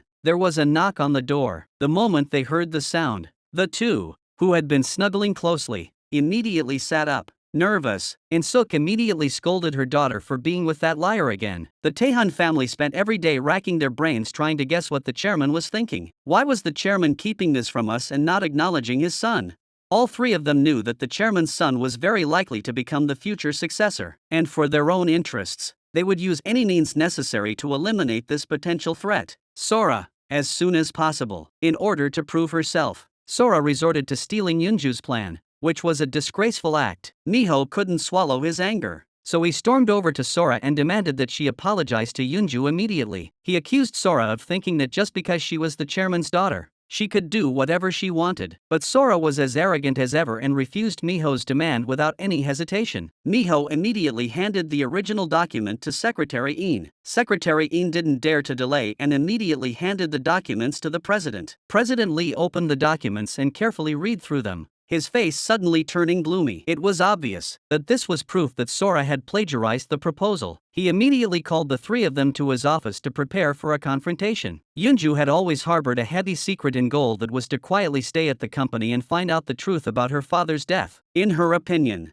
this was not as important as her goal. President Lee was filled with disappointment and shame towards his adopted daughter. As a superior, Sora had acted in a manner unbefitting of her position and done many things that were inappropriate. President Lee immediately expressed his anger and said he would remove her from her current position. Seeing this, Tae-hun immediately knelt down and pleaded for his wife. Sora was pregnant and should not be subjected to serious stress. President Lee gave his adopted daughter one last chance but issued a stern warning: if she did it again, she would have to leave the company voluntarily. Sora burst into tears upon hearing this. She didn't want to lose her current life. Meanwhile, Tae-hun went to confront the one responsible for the situation. Miho had always been a man of strong principles. He regretted not being able to witness the scene where the couple was reprimanded by the chairman. Tae-hun is very dissatisfied with Miho for standing up for Eunju. He roars loudly, asking Miho what right he has to defend Eunju. Miho doesn't back down and says domineeringly that he will protect Eunju. Anyone who bullies her is messing with him. President Lee is filled with worry. He knows very well that his adopted daughter, who has been spoiled since childhood, is too willful, and Tae-hun's ambition was too great for him to let his guard down. He was even more worried about his only son. If his son found out about his true identity, he might not be able to accept reality. He was also worried that his son and his adopted daughter, who were brother and sister in name only, would not be able to get along. With so many complicated issues before him, the chairman couldn't help but fall into deep thought. How could he solve these problems and restore peace to his company and family? When President Lee returned home, he didn't expect his wife to blindly protect Sora. His wife's doting behavior undoubtedly gave the chairman a headache. President Lee didn't bother with her and told her to educate Sora herself. That day, Sora once again abused her power and mercilessly rejected her subordinate's carefully prepared project proposal. Her haughty attitude and unreasonable decisions made Miho's heart burn with rage. Miho couldn't take it anymore. With a mix of anxiety and determination, he mustered up the courage to knock on the chairman's office door. However, after waiting for a long time, there was no response from inside. He hesitated for a moment before finally pushing the door open. The office was empty. He gently placed the documents on the desk. Eunju saw the note Miho left and immediately rushed to the chairman's office. Just as she was about to pull Miho away, the president walked in. The moment Miho saw the president, his face showed surprise and confusion. He found everything in front of him unbelievable, and a flood of questions rushed into his mind. Why did the president always appear near his house? Why did he say so many bad things about Sora in front of him? No matter how many doubts and worries he had in his heart, Miho was still sincerely grateful to the president for giving him the opportunity to work here. President Lee was furious when he saw the proposal that Sora had rejected. He couldn't understand why his adopted daughter and son-in-law would make such an unreasonable decision, so he mercilessly scolded them for being inflexible. Sora was scolded by her adoptive father until her face turned red. She was furious and accused Miho and Yoonju of ignoring her authority. Miho was undaunted and said firmly, "If your decision is unreasonable, I will do the same next time." Miho and Yoonju were then summoned to the president's office. He was overjoyed because the proposal he had submitted earlier had been approved by the president. Miho thought of how his efforts had been recognized, and he couldn't help but smile. However, when President Lee revealed his true identity, the atmosphere suddenly changed. The man who had been so kind and affable was now stern and serious as he admonished his son. From now on, he must strictly follow the rules when working at the company and never act beyond his authority. Hearing this, Miho's heart tightened. He felt that the kind uncle he once knew had become a complete stranger. A feeling of loss and sadness spread through his heart. In order to gain Yoonju's mother's approval, Miho had gone to great lengths. Every day, he would arrive at Yoonju's family shop on time, hoping to win over Yoonju's mother with his sincerity. Tae-hun, determined to prevent Yoonju and Miho from being together, invited Yoonju's mother to a cozy cafe. He placed a large sum of money on the table in front of her. Tae-hun spoke earnestly, hoping that the three of them would move out of Miho's house. "That man has a criminal record. For the sake of your daughter's future, it's best to move out as soon as possible." In-suk was about to refuse outright, but when she heard the news Tae-hun mentioned, a hint of hesitation flashed in her eyes. This moment of hesitation only strengthened her resolve to force Miho and Yoonju apart. That day, a customer specifically asked In-suk to hide an engagement ring in a cake. In-suk did everything as the customer requested. Just then, Miho rushed in. Unfortunately, the customer who had asked her to hide the ring suddenly came over in a rage. He kept cursing In-suk as a thief and called the police without hesitation. Seeing this, Miho's anger was instantly ignited. He rushed to the table and began searching for the diamond ring. At this moment, the customer's female companion stood nearby with a guilty expression on her face. She was so nervous that she almost swallowed what was in her mouth. Seeing that the customer was about to choke on the ring, Miho quickly performed the Heimlich maneuver. The customer was saved, and the ring was dislodged. Miho quickly picked up the ring from the ground and said contemptuously, "If you want to commit fraud, at least steal something more valuable." In this way, Miho successfully cleared In-suk of the false accusation. After that, he carefully helped In-suk back to her residence. Miho sincerely asked In-suk not to move out. He said with sincere eyes, "I know I have many shortcomings, but I truly love Yoonju." However, In-suk was unmoved. She coldly told Miho to shut up. "Don't think that helping me once can change my mind." Miho did not give up and revealed his true feelings. "I lost my mother when I was very young, and to this day, I don't know who my father is. I really cherish the time I have with Yoonju, and I hope you can accept me." That day, Yoonju was talking to the nurse about her miscarriage. Sora heard every word. She secretly rejoiced, thinking she had found something to use against her. Just as Yoonju was about to leave, Sora called her back and mocked her. Tae-hun, who was standing nearby, looked panicked and hurriedly pulled his wife away. He was afraid that his ex-girlfriend would mention their painful past at that moment. Sora wore a smug expression on her face, her eyes flashing with malicious intent. She was very curious to know who had gotten Yoonju pregnant. Tae-hun became emotional and loudly rebuked his wife, telling her not to ask about other people's secrets. Then, he suppressed his inner panic and called his ex-girlfriend into his office. If it weren't for finding out the truth about her father's death, Yoonju would have made all of this public long ago and ruined Tae-hun's reputation. Then, she coldly warned Tae-hun to tell Sora not to mess with her. Sora wasn't going to give up so easily. Her schadenfreude was becoming more and more obvious. She even wanted to reveal this secret to the whole world right away. Mrs. Lee and her daughter were cut from the same cloth. She had the nerve to marry the chairman while pregnant with another man's child. Now she had the audacity to accuse Yoonju of being shameless. It was utterly ridiculous. She even planned to tell the chairman about it, hoping it would ruin that woman's reputation. Tae-hun naturally wouldn't agree. He knew that once the truth came out, his status and wealth would be gone, so he tried to stop his wife with all kinds of excuses. However, Sora's curiosity and jealousy had already overcome her common sense. She couldn't help but tell Miho about the secret. She even deliberately asked Miho if he knew about Yoonju's disgraceful past. Miho, upon hearing this, not only showed no signs of anger or shock but instead scolded the person who spread the news with righteous indignation. Just then, Secretary In happened to walk by and saw Sora with a furious expression on her face. seemingly muttering curses under her breath. President Lee couldn't possibly let his own son be bullied. Upon hearing this, he immediately summoned Sora and her husband to his office. He severely reprimanded Sora for abusing his power and acting recklessly in the family business. He told him to pay attention to his words and actions in the future and never to make things difficult for employees again, or else he would be severely punished. Sora lowered his head. Feeling wronged, Miho gently comforted Yoonju, telling her not to be sad. Listening to Miho's words, Yoonju felt a warm glow in her heart and her eyes became slightly red. She was glad that she had found the right person this time. In-suk had been feeling particularly depressed lately, often lost in thoughts of her late husband. The Yoonju sisters saw this and were worried, but didn't know how to comfort their mother. Upon hearing this, Miho was anxious and rushed to the TV station. He had only one thought in his mind: to find the videotape of his uncle's previous appearance on the show. When Miho stood in the warehouse filled with tapes, he didn't know where to start, but when he thought of Yoonju's mother's expectant gaze, he mustered up his courage and began to go through them one by one. His efforts paid off, and he finally found the precious footage. He carefully copied it and hurriedly handed it to his future mother-in-law. When In-suk saw her husband's familiar face on the screen, tears welled up in her eyes. Woonju and her sister sat beside their mother. The three of them stared intently at the computer screen. Memories flooded back like a tidal wave. Those once happy times seemed as though they had happened just yesterday. In-suk saw her beloved's face and heard his voice,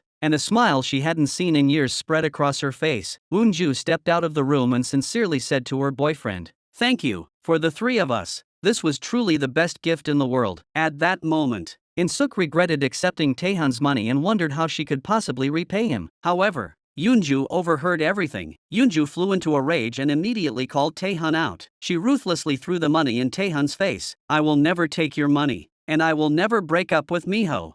That day, Yoonju went to the chairman's house to pick up some documents, but unexpectedly ran into her ex-husband as she was leaving. Taehan was afraid that his ex-girlfriend would reveal what happened in the past. Sara returned home and keenly heard the sound of arguing coming from the door. Yoonju mercilessly scolded Taehan, calling him a piece of trash. Taehan tried to defend himself, but his wife ran in. Sara stood by and yelled at Yoonju to explain herself. However, Taehan pretended to be all nice and told Yoonju to leave first. She even swore that she would explain everything to his wife. Yoonju knew that once Sara found out the truth, the consequences would be unimaginable. In order to cover up the truth, Taehan lied and said that Yoonju was his best friend's woman. Yoonju had used her pregnancy to force his best friend, who was already engaged, to break up with her. He claimed that he had only stepped in to stop her out of a sense of justice, but accidentally caused Yoonju to have a miscarriage. Sara hated Yoonju so much that she believed her husband's lie. From that day on, she despised Yoonju even more from the bottom of her heart. The next day, Sara couldn't wait to call Yoonju to a corner. Her eyes were filled with contempt as she humiliated Yoonju. Yoonju suppressed the raging anger burning inside her and stormed straight to Taehan's office. She scolded Taehan for his despicable and shameless tactics. However, Taehan just told Yoonju to leave the company. Yoonju couldn't bear the feeling of injustice. She warned Taehan not to act so clever. She didn't know what she would do next. Yoonju quickly ran to the rooftop, trying to calm her turbulent emotions in the open space. She silently warned herself that she must learn to be patient until she found out the truth about her father's death. Yoonju returned home and earnestly begged her mother to accept Miho. "Thanks to Miho, who has always been by my side, supporting and encouraging me during the most difficult times, I have been able to persevere until today. He gave me the courage to love someone again, and he is also my savior. If it weren't for him, I might have met an untimely end." In-suk listened to her daughter's words with a confused expression on her face, not knowing what to do for a moment. Miho promised In-suk without hesitation that he would make Yoonju happy. In-suk's strong opposition began to waver unnoticed. At the same time, Taehan was trying every means possible to persuade In-suk to move. He shamelessly called her mom and pretended to sincerely wish Yoonju happiness. In-suk saw through his hypocrisy at a glance. Just as the two were arguing, Miho happened to walk by and saw them. In-suk quickly pulled Miho away. Taehan was afraid that his ugly behavior would be exposed. When he returned home, his pregnant wife started complaining again. Sora rejected the gifts her mother-in-law had brought her, saying she didn't like them. Her husband, who was usually gentle with her, suddenly flew into a rage. His violent behavior left her at a loss. All these recent events combined caused Taehan's mental state to collapse. At this moment, In-suk sat alone in the courtyard, thinking about Miho's kindness. She recalled her daughter's words. Miho was indeed a kind and pitiful child. The next day, In-suk found Miho and said to him seriously, You must work hard to earn money and pay off your debts as soon as possible. If you dare to make Yoonju cry, I will not let you off easily. Lisa was so happy that she danced around. She finally had a mother. That day, Sora accidentally fell off a stool while picking something up. She suddenly felt excruciating abdominal pain and fainted shortly after. A colleague nearby rushed over to ask if she was okay. She was about to call an ambulance but realized she had forgotten her phone. The colleague didn't have time to think and ran back to get the phone. Yoonju happened to be in the archive room looking for documents and saw Sora lying on the ground. She quickly dialed the emergency center. Sora had miscarried due to the severe fall and might never be able to have children again. Everyone was desperate to know what had happened. Sora couldn't accept this outcome at first. When she saw her adoptive father being kind to Yoonju again, she immediately framed her. Yoonju couldn't defend herself. The colleagues wanted to come forward to clarify the truth, but seeing Sora in such agony, they couldn't bring themselves to do so. Even the chairman began to change his attitude towards Yoonju. After all, no mother would joke about her own child. Everything that happened today made Yoonju begin to have doubts. Just then, she received a text message from Taehyun. Taehyun thought that Yoonju was coming to take revenge on him. He couldn't accept this reality no matter what. In fact, he had only himself to blame for the deaths of his 2 children. If Taehyun had cared more about his wife, this wouldn't have happened. His loud shouting drew Miho out. Under Miho's overwhelming presence, Taehyun chose to step aside. Soon, Miho understood the entire situation. He never expected this family to be so malicious. They had saved someone's life, yet they turned around and framed their savior. The next day, Sora quietly made her way to the rooftop. In truth, her heart was consumed by her desire for wealth. She didn't feel any sorrow over the loss of her children. Everything she did was for show. She wanted to pin the crime on Yoonju so that she would never have a good day again. She didn't want to admit that it was her fault that she lost her child. Sure enough, with her acting skills, both her mother and husband believed her unconditionally. Mrs. Lee then asked Yoonju to meet her. As soon as she sat down, she threw a basin of water in Yoonju's face. Yoonju was also confused by this scene. If it weren't for investigating the truth of her father's death, she really wanted to tell Taehyun how he had killed her child. Mrs. Lee said harshly that she would not let Yoonju off easily. At this moment, a colleague from the first crime scene arrived at the hospital room. Sora heard that there were actually eyewitnesses. She told the colleague not to say anything about this matter. This scene was seen by Taehyun. Only then did Taehyun realize that this had nothing to do with Yoonju. It was all a ploy orchestrated by his wife. He couldn't help but feel a wave of fear. A wife like this made him feel afraid. Seeing that her husband was unwilling to cooperate, Sora immediately flew into a rage. After a long internal struggle, Taehyun advised Yoonju to leave the company. After all, such scheming and intrigue were not for people with pure hearts. But Yoonju had just begun to uncover the truth about her father and couldn't give up. She just wanted Sora to tell the truth, because Yoonju understood the pain of losing a child. But that didn't mean she should inflict that pain on others. Just as the two were arguing heatedly, Mrs. Lee rushed over in a panic and kicked Yoonju out of the hospital room. In-suk couldn't bear to see her daughter being treated so badly, so she rushed into the hospital room to reveal the past between Yoonju and Taehyun. But just as she was about to speak,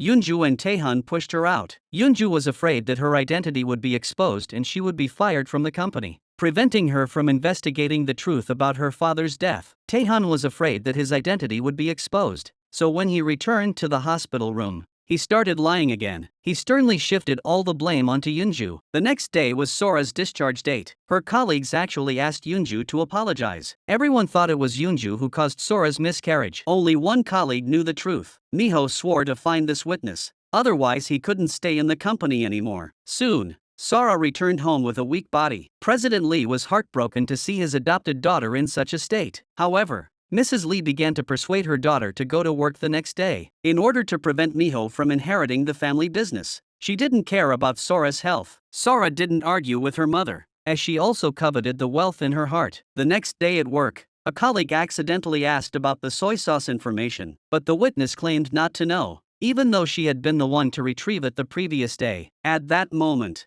everyone realized that it was this woman who had taken the information when Sora had the accident that day. Just then, Sora's phone rang. She quietly ran out to answer it. Yoonju thought it was suspicious, so she secretly followed her. The female colleague promised Sora that she would never tell anyone about what happened that day. Yoonju couldn't believe her ears. She never thought that someone could be so evil. The female colleague even said with righteous words that she had to do this to keep her job. Just as Yoonju was about to go to the warehouse to check the goods, She ran into Sora. Sora saw the president get out of the car and immediately put on a pitiful expression. Her goal was to make the president dislike Yoonju and Miho. President Lee saw Yoonju yelling at Sora and assumed that was the whole story. Later, Miho found the president and wanted to help Yoonju clear up the truth. But he had no evidence, so the president was torn. After all, who would use their own child as a bargaining chip to threaten someone else for no reason?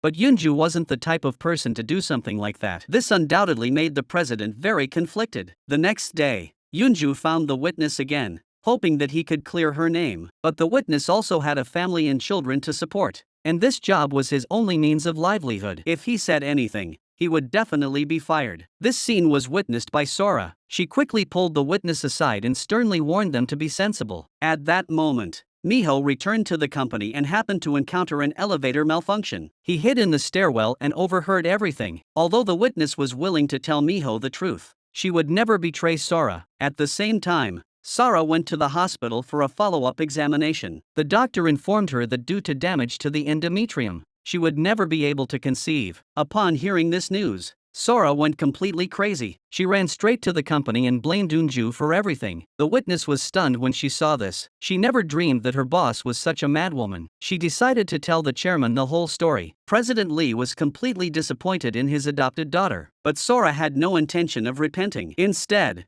she wanted to take her adoptive father's wealth for herself. She believed that the chairman had completely forgotten about her after learning that he had a son. She was willing to risk everything to make her husband the heir, but she had no idea what her husband was thinking. All of Taehan's success was stolen from others. Now, the soy sauce that Yoonju and the others were researching was about to surpass Taehan's pirated version. Taehan would never allow that to happen. Just as Yoonju and the others were contacting the manufacturer, Taehan had already found them and secured a year's worth of production from the factory. As he was leaving, he was spotted by Yoonju. Chief Woo was the legal representative who had stolen her father's soy sauce recipe. Now that he was with Taehan, the truth was clear. Yoonju desperately wanted to know the truth behind her father's death. She secretly followed them and overheard Chief Woo and Taehan discussing the matter. Little did she know that Yoonju suddenly walked in, nearly scaring Taehan to death. Yoonju demanded that Chief Woo explain everything, but Chief Woo and Taehan were in this together. How could they possibly back down just because of Yoonju's words?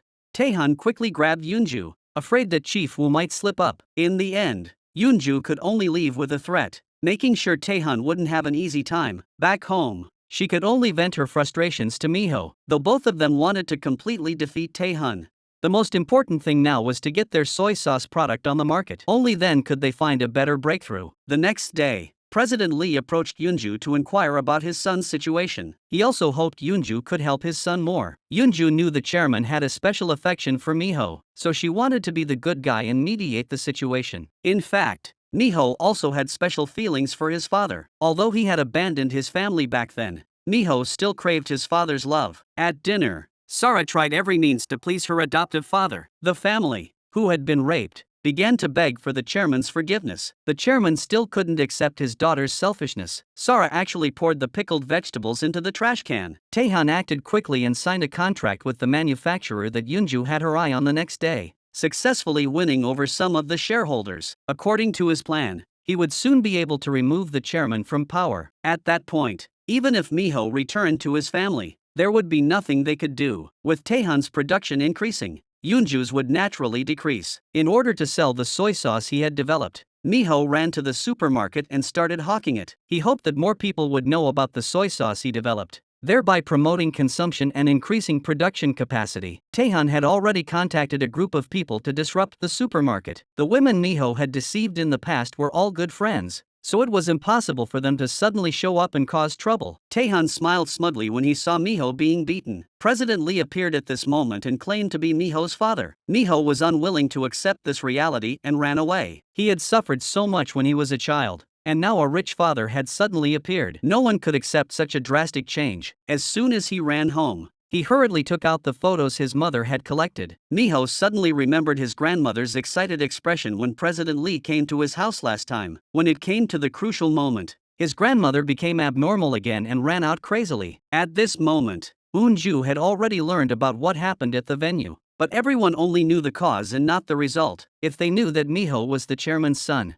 they would definitely be surprised. Eunju ran into Miho on her way home. Miho didn't say much. He didn't want to worry her about his own affairs. He had already contacted the chairman and was eager to find out what happened back then. As soon as they met, President Lee took out the paternity test report and told him about leaving back then. It turned out that President Lee's father had opposed the marriage, so the two had eloped in secret. However, they were eventually found by the wealthy grandfather. Originally, the grandfather had promised that as long as President Lee returned to the company, he would agree to the marriage. But unexpectedly, as soon as he returned, he was transferred overseas. When President Lee returned, his wife had already disappeared, and even the child in her womb had died. Additionally, his wife had left a note saying she would never see him again. Although President Lee had been searching for her for many years, he never found a single clue. In fact, it was all a plot by his current wife. What Miho couldn't accept was that President Lee had kept it a secret. He immediately vented all his anger. Miho then ran to a bar and started drinking. He thought about how he was often bullied as a child because he didn't have a father. Even though he promised not to steal, the other kids still bullied him and his widowed mother. Just thinking about it made Miho so angry. If they had had a better life back then, his mother wouldn't have died so early. At that moment, a man started talking trash to Miho. Miho, fueled by alcohol, started fighting with him. Everyone thought he was crazy and started to avoid him. Miho walked down the cold street, thinking about his time with the chairman. He felt like he was nothing but a fool. The next day, Miho developed a high fever. No one knew what was happening. Eunju saw that Miho didn't want to go to the hospital for treatment and was at a loss for what to do. When everyone went to work, Miho secretly went to the chairman's house. He said that he would never acknowledge his family, no matter what. But the next second, he fainted from exhaustion. President Lee didn't expect things to turn out this way, so he sent Miho to the hospital and called Eunju over. Eunju had no idea what was going on. She took care of Miho and patiently tried to reason with him. When Eunju's father died tragically and she had a miscarriage, Miho was there to support her silently. She believed that if she could get through such a difficult time, Miho would surely be able to resolve whatever problem he was facing. She believed that a father's love was as strong as a mountain and that Miho must have his own reasons. No father would abandon his own child. With Eunju's persuasion, Miho gradually came out of his depression. The next day, he decided to go to his mother's grave to see if she would forgive his father. At that moment, President Lee was repenting in front of his wife's memorial tablet. Miho suddenly remembered the scene of his father standing in front of him. He also remembered how sincerely he wished for him to get better at the hospital and the words Eunju had said. In that moment, Miho felt that the president wasn't so bad after all. After all, he had longed for his father's love for so many years. The two hugged each other tightly, feeling this hard-won father-son love. Eunju was not happy at all when she saw this scene. Her ex-husband was President Lee's son-in-law. If she remarried, she would become the sister of her husband's wife. This complicated relationship made Eunju feel suffocated for a moment. She even became flustered when eating. President Lee could only let the two of them go home first. Miho sincerely apologized to Eunju because he had only found out the truth yesterday. In fact, Eunju wasn't worried about that at all. That night, Eunju was alone in the courtyard, thinking about everything that had happened recently. She regretted that she hadn't realized it sooner. If she had known earlier, maybe things wouldn't have turned out this way. The next day, President Lee decided to introduce his son to the family first. Miho didn't want to have an adversarial relationship with Mrs. Lee, as it would make things awkward. However, President Lee had already designated his son as his heir. These interpersonal relationships must be handled properly. How could he manage such a large company if he couldn't even handle family matters? Miho had no choice but to nod and agree. That evening, the family waited for Miho's arrival, but he didn't show up. The few people who had been awkwardly trying to persuade the chairman to give up on the child from the slums hurriedly urged him to abandon the commoner's child, who was inherently inferior. No sooner had those words left their mouths than Miho arrived. He showed no fear and prepared to confront them head-on. Miho generously praised Mrs. Lee's cooking, but he knew these were all dishes prepared by a cook. He was just finding a way to mock her. In order to ease the awkward atmosphere, President Lee asked Miho to call Mrs. Lee Mom. Everyone was shocked by this scene. Fortunately, Miho also despised this family from the bottom of his heart. After finishing their meal, the group of people began to discuss their next move. They looked down on this kid who grew up in the slums from the bottom of their hearts, not to mention that he was now fighting with them for their inheritance. Taehan immediately halted the production of the soy sauce Miho had developed. But times have changed. Miho was no longer a lowly employee at the company. Miho warned Taehan that if he ever worked with such emotions again, he would face the consequences. President Lee thanked Yoonju for giving Miho a warm home. He also hoped that Yoonju could persuade Miho to accept his family. Yoonju could only nod in agreement for now, but as soon as she stepped out the door, she bumped into Tae-hun. Tae-hun can't stand that his ex-girlfriend is doing better than him, especially now that she is about to become his sister. Yoonju knows that if she keeps this a secret, she is deceiving him, but if she tells him, they will both be ruined. Tae-hun tells Yoonju to leave the company immediately. They aren't married yet, so there is still time. But Yoonju is no longer the submissive girl she used to be. As soon as Tae-hun leaves, she calls Miho to meet him to discuss something very important. This scene was witnessed by Sora. She mistakenly thought that the important matter was Yoonju asking for marriage and hurriedly told her husband about it. At this time, Yoonju and Miho had already arrived at the cafe. This time, she had to tell him about her abortion. Otherwise she wouldn't be able to sleep peacefully. Tae-hun was ultimately a step too late, but he didn't give up. Instead, he hurriedly stood up and said that this man was his friend. He was just a substitute for his friend, making Yoonju mistakenly believe that he was the scumbag. Tae-hun's shameless words almost made Yoonju believe him. However,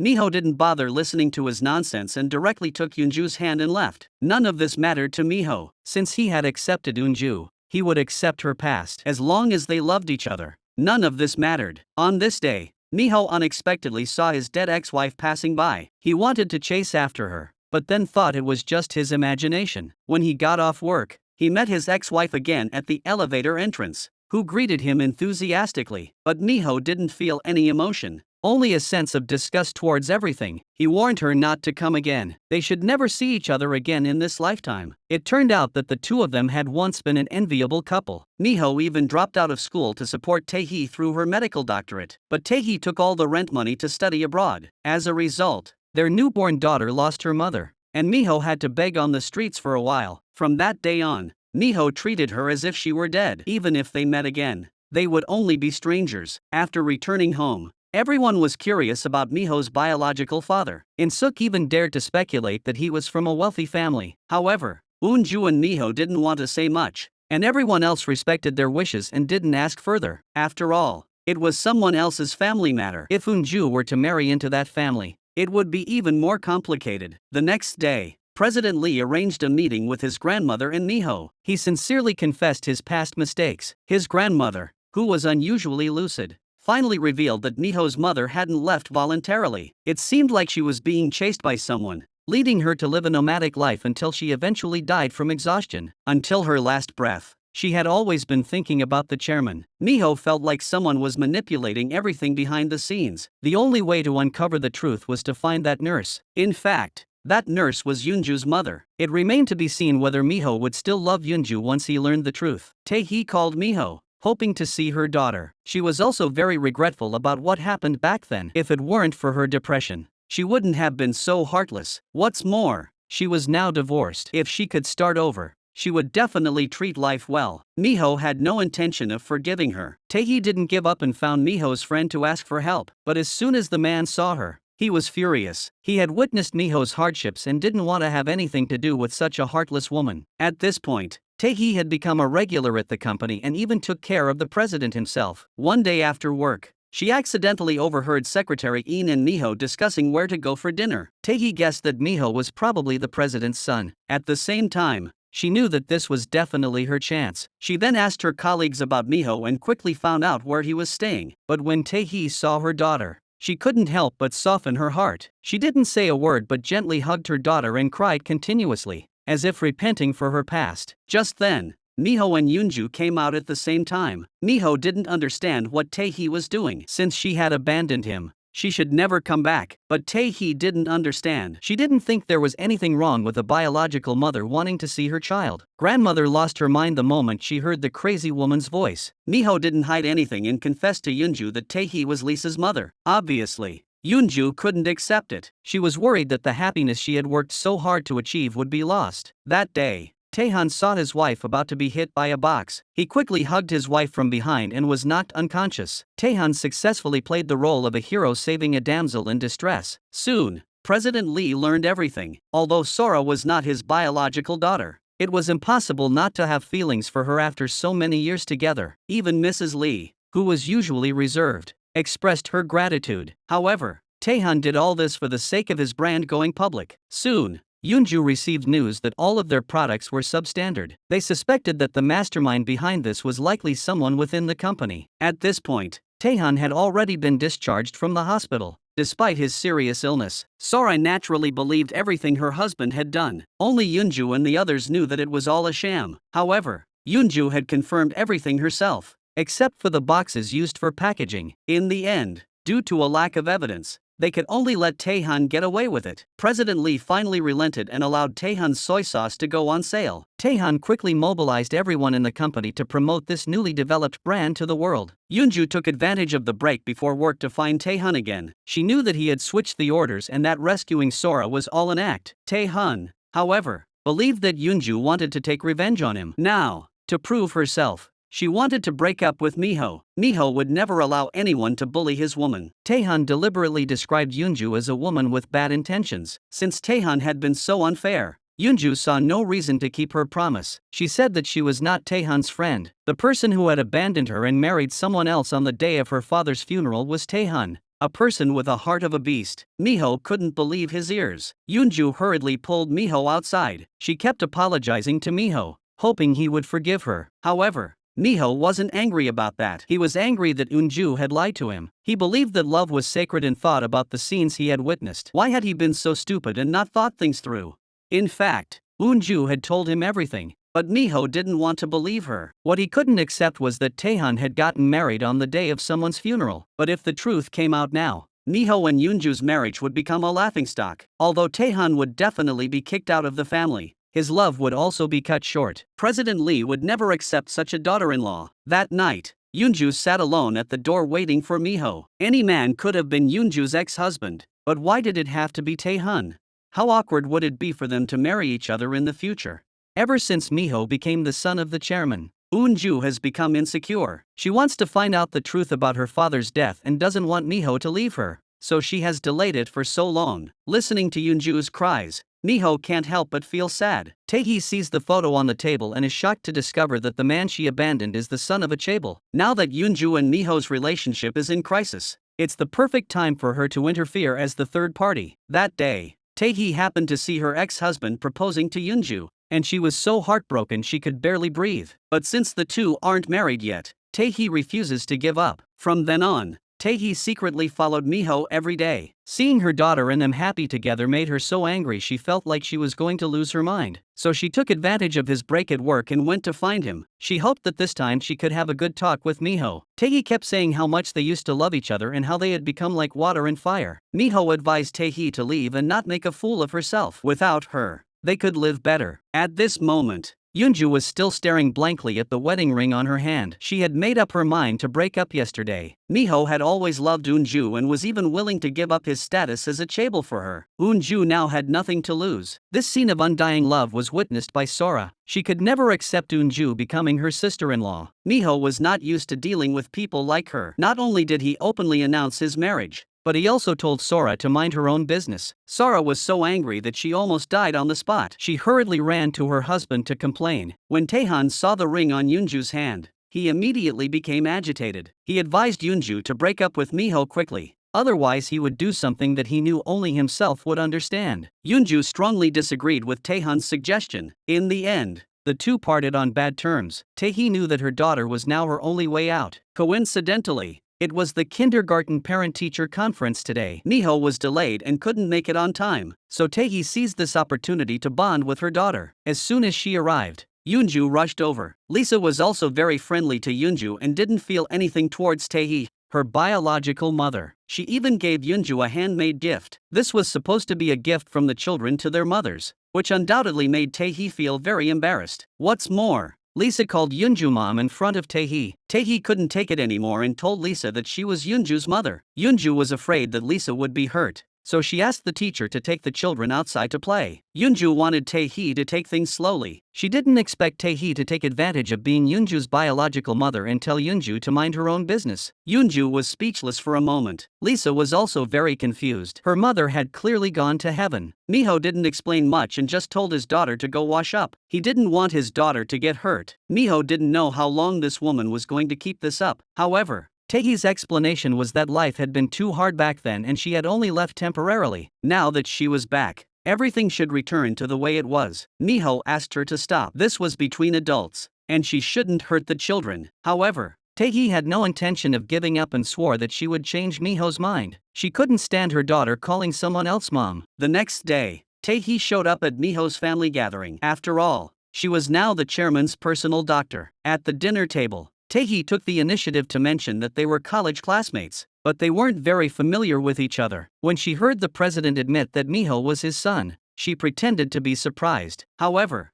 Miho was very cold towards her. When Tae-hee returned home, she felt increasingly uncomfortable. She then ran straight to Miho's house and did something crazy. That day, Sara accidentally found out that her best friend was her brother's ex-wife. Seeing Tae-hee and Lisa hugging each other affectionately, Sara felt as if she had been betrayed. She angrily ran to her husband's office hoping to find some comfort, because Tae-hee was her best friend, and now she had become the ex-wife of her sworn enemy. This meant that their relationship was about to come to an end. Tae-hun, however, saw this as an opportunity. Now that Yoonju and Miho were about to get married, with a little manipulation, Tae-hee's marriage could easily become a joke. Sora, being a love-struck fool, naturally took her husband's words to heart. However, what she didn't expect was that President Lee had already agreed to their marriage. Sora couldn't face Yoonju, the victim, so she came up with a seemingly good plan. The next day, she sent a message to the company's internal network. Yoonju not only had other men in the past, but also had an abortion once. When Tae-hun saw this message, he was so angry that he almost fainted. If everyone knew that he was that man, he would definitely be kicked out. But even so, President Lee believed Yoonju,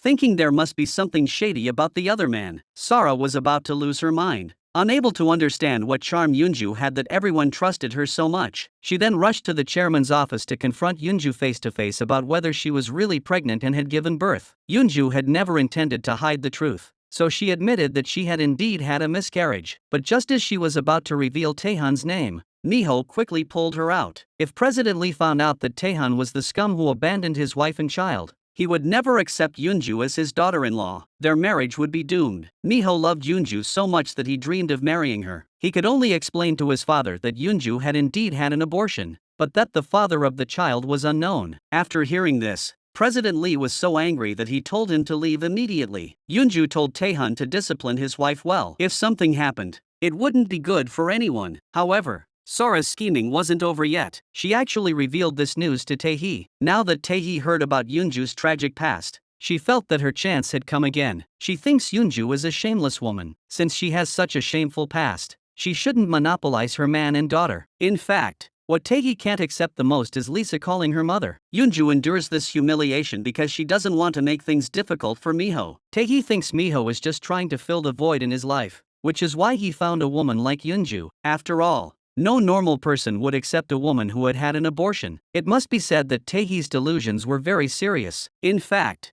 Miho truly loved Yoonju. He didn't even bother to pay attention to this crazy woman. President Lee thought long and hard and decided that he couldn't let his son follow in his footsteps. So the next day, he agreed to their request. Tomorrow was Miho's birthday, and Sora had invited Tae-hee to their home. At the dinner table, everyone praised Tae-hee's cooking, completely oblivious to Yoonju's unnatural behavior. Sora even brought up Lisa's mother. After all, if there were any child support issues in the future, it would be troublesome. President Lee immediately said that Lisa's mother had gone to heaven. That day, Sora just gently pushed her colleague, not expecting that she would ruin her reputation because of it. This scene was witnessed by Yoonju's older sister. She had just obtained evidence about Sora's background and wanted to see what kind of person she was before deciding whether to make it public. She never expected Sora to be so malicious, so she immediately posted it online. Everyone was shocked by this scene. Sora glared at Yoonju with hatred. Now that everyone knew the truth, she had no face left to show her colleagues. Tae-hun was about to lose his mind. If the chairman abandoned his adopted daughter, he would lose his strongest support. Yoonju was completely baffled. She had no idea how her sister found out. Now everyone was blaming her for leaking the information. The urgent priority was to stop the news from spreading. Tae-hun didn't bother arguing with her. The only solution was for the chairman to step forward and prove the truth. But the chairman firmly believed that Yoonju was a good person and would never do such a thing. Besides, what she said was the truth. What the chairman had to do was to hurry up and train his son. After all, he didn't have much time left. Sora didn't expect that she was worse than Yoonju. She had wanted to quit and get away from this place of trouble, but her mother had other ideas. Back then,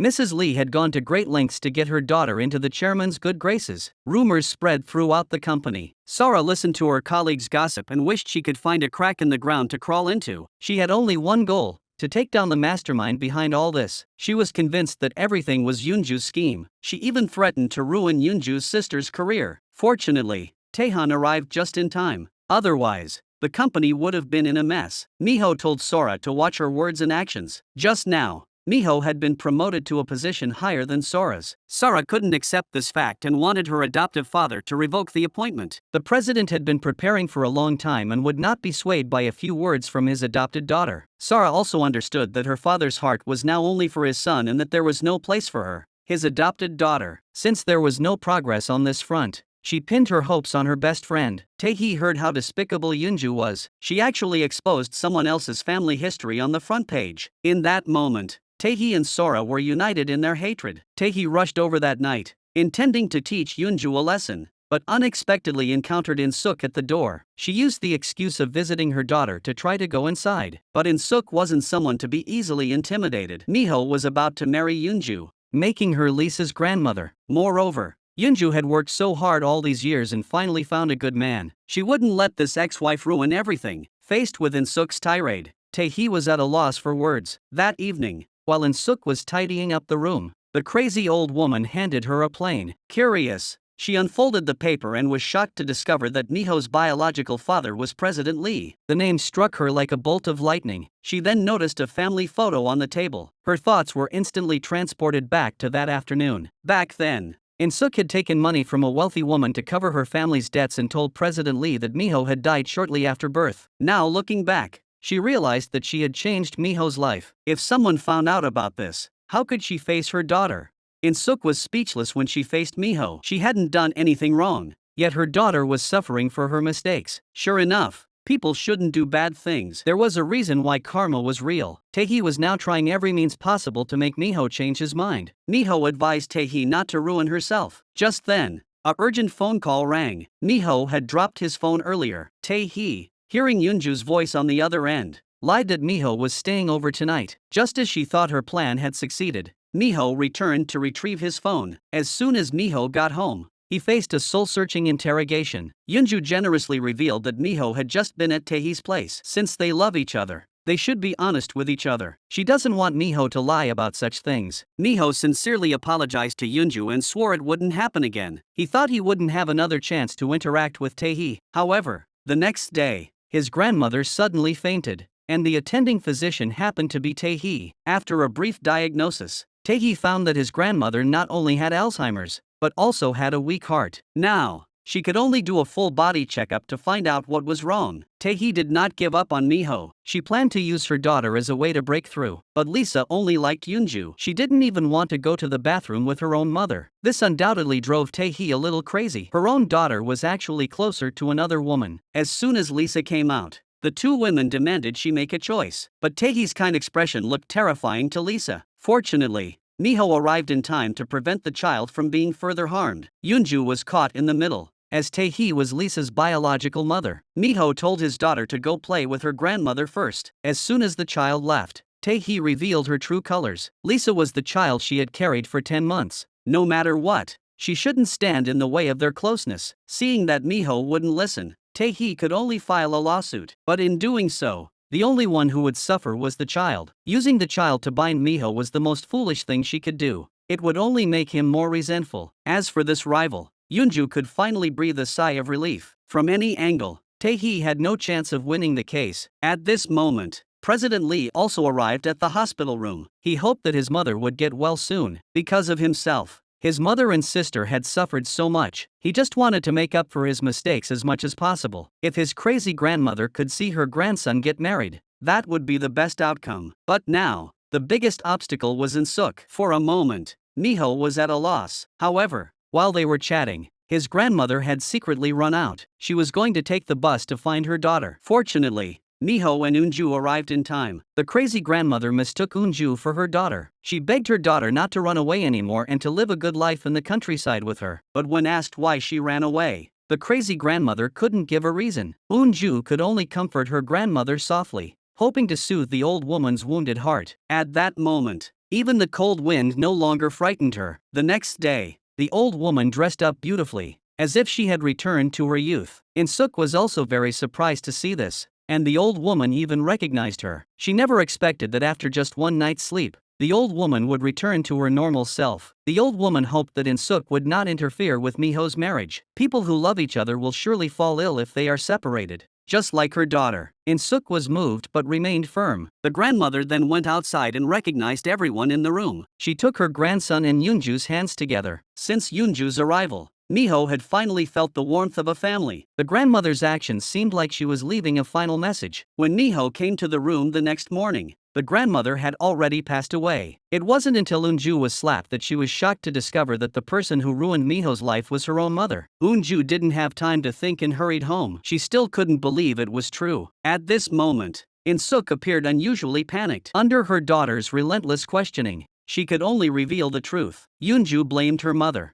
saying that even if they had been desperate for money at the time, they should never have secretly taken the child away. This also led to Miho and the chairman being separated from their flesh and blood for over 30 years. However, Miho had already decided to keep it a secret. He refused to let go of such a wonderful woman like Eunju, even if In-suk indirectly caused her to live a miserable life. It was all Mrs. Lee's scheme. Miho didn't believe that his grandfather was behind all this. The ones who were most panicked now were the family who had raped her. If they stopped the wedding, Miho would definitely tell everyone. If they didn't stop the wedding, Tae-hee would definitely tell everyone. If Mrs. Lee knew that things would turn out like this, she would have locked the door. The kind Yoonju refused to lie and fell seriously ill. What she couldn't accept was that the person she trusted the most had done the worst thing. Even Miho. She didn't want to deal with him anymore, completely immersed in her own world. It wasn't until noon when Mrs. Lee called her out that Yoonju realized it wasn't her mother's fault. The real culprit was this old woman with a heart of stone. Because of Yoonju's illness, even the parents' meeting had to be postponed. President Lee had been searching for Kong Mosey all along. That day, Secretary Yin's wife happened to overhear the conversation while shopping. The news quickly reached President Lee's ears. He had waited 30 years.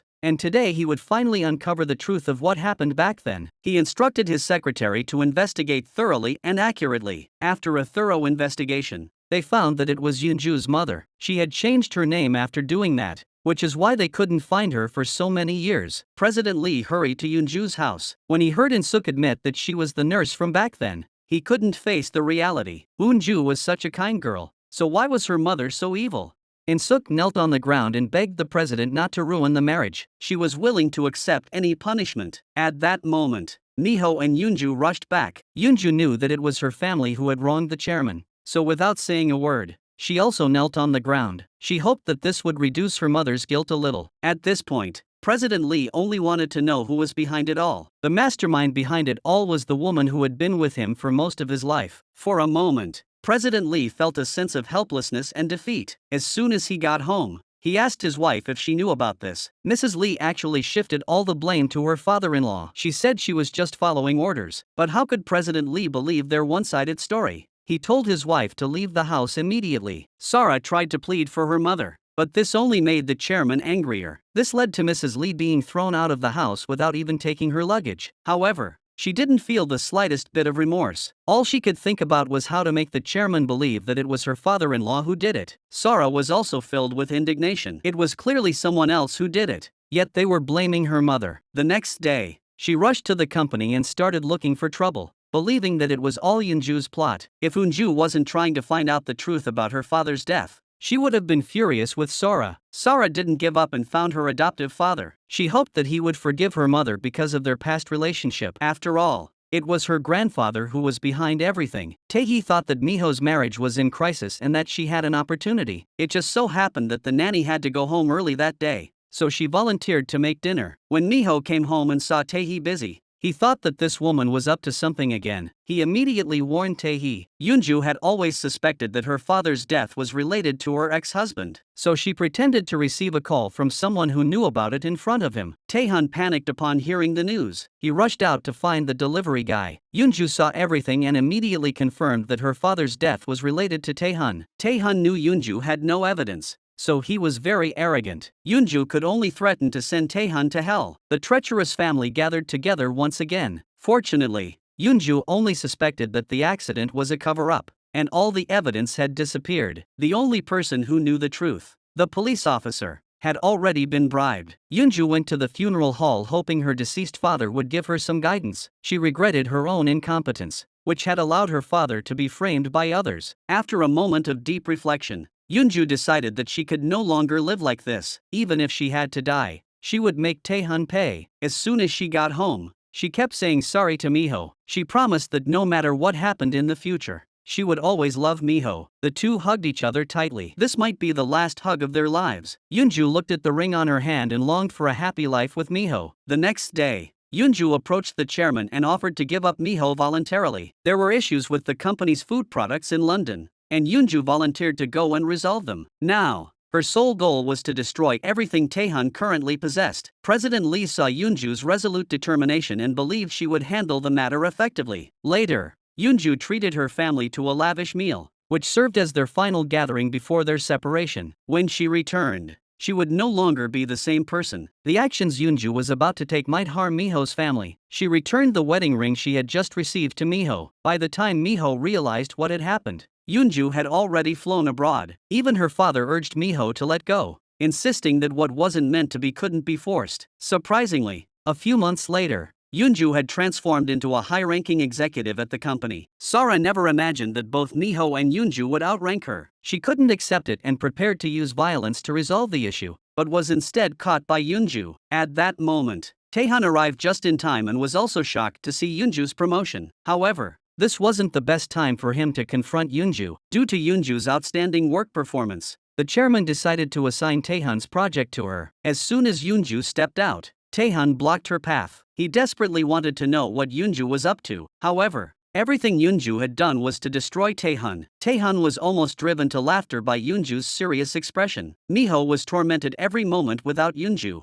as if every second was torture. But when he finally saw Yoonju, all he got was a breakup. Yoonju had to cut ties with him immediately and move her mother out of there. Now she had the means to provide her family with a better life. The only thing she couldn't bear to leave behind was Lisa. At that moment, the disheveled family gathered together again. Mrs. Lee couldn't believe her ears when she heard that Yoonju had achieved great success in London. The next day, Sora received a vehicle scrapping document. She had destroyed everything, but now it had mysteriously reappeared. Yoonju saw her panic and hurriedly found her husband to discuss a plan. At this moment, Yoonju remembered the witness's testimony. She clearly remembered that it was a white car, the same color as Sora's car. Yoonju suddenly realized that Sora was probably the perpetrator. In order to find more evidence, she found the car's records at the company. President Lee unexpectedly discovered that the son-in-law he had kindly taken in was secretly undermining his company behind his back. Under such circumstances, Taehyun still did not repent and was prepared to provoke the chairman's illness. President Lee tried his best to point to the medicine in his desk and asked his son-in-law to get it for him. Taehyun directly spilled the medicine on the table. President Lee was so angry when he saw this that he fainted on the floor. Taehyun knew that he had caused a big mess and hurriedly ran out. In fact, everything was secretly recorded. Taehyun's frantic departure was witnessed by Miho. Miho rushed to the office and found his father lying on the ground. President Lee was quickly taken to the hospital, but it was unclear when he would wake up. Tae-hee had already determined that the chairman's condition was triggered by the shock, because today,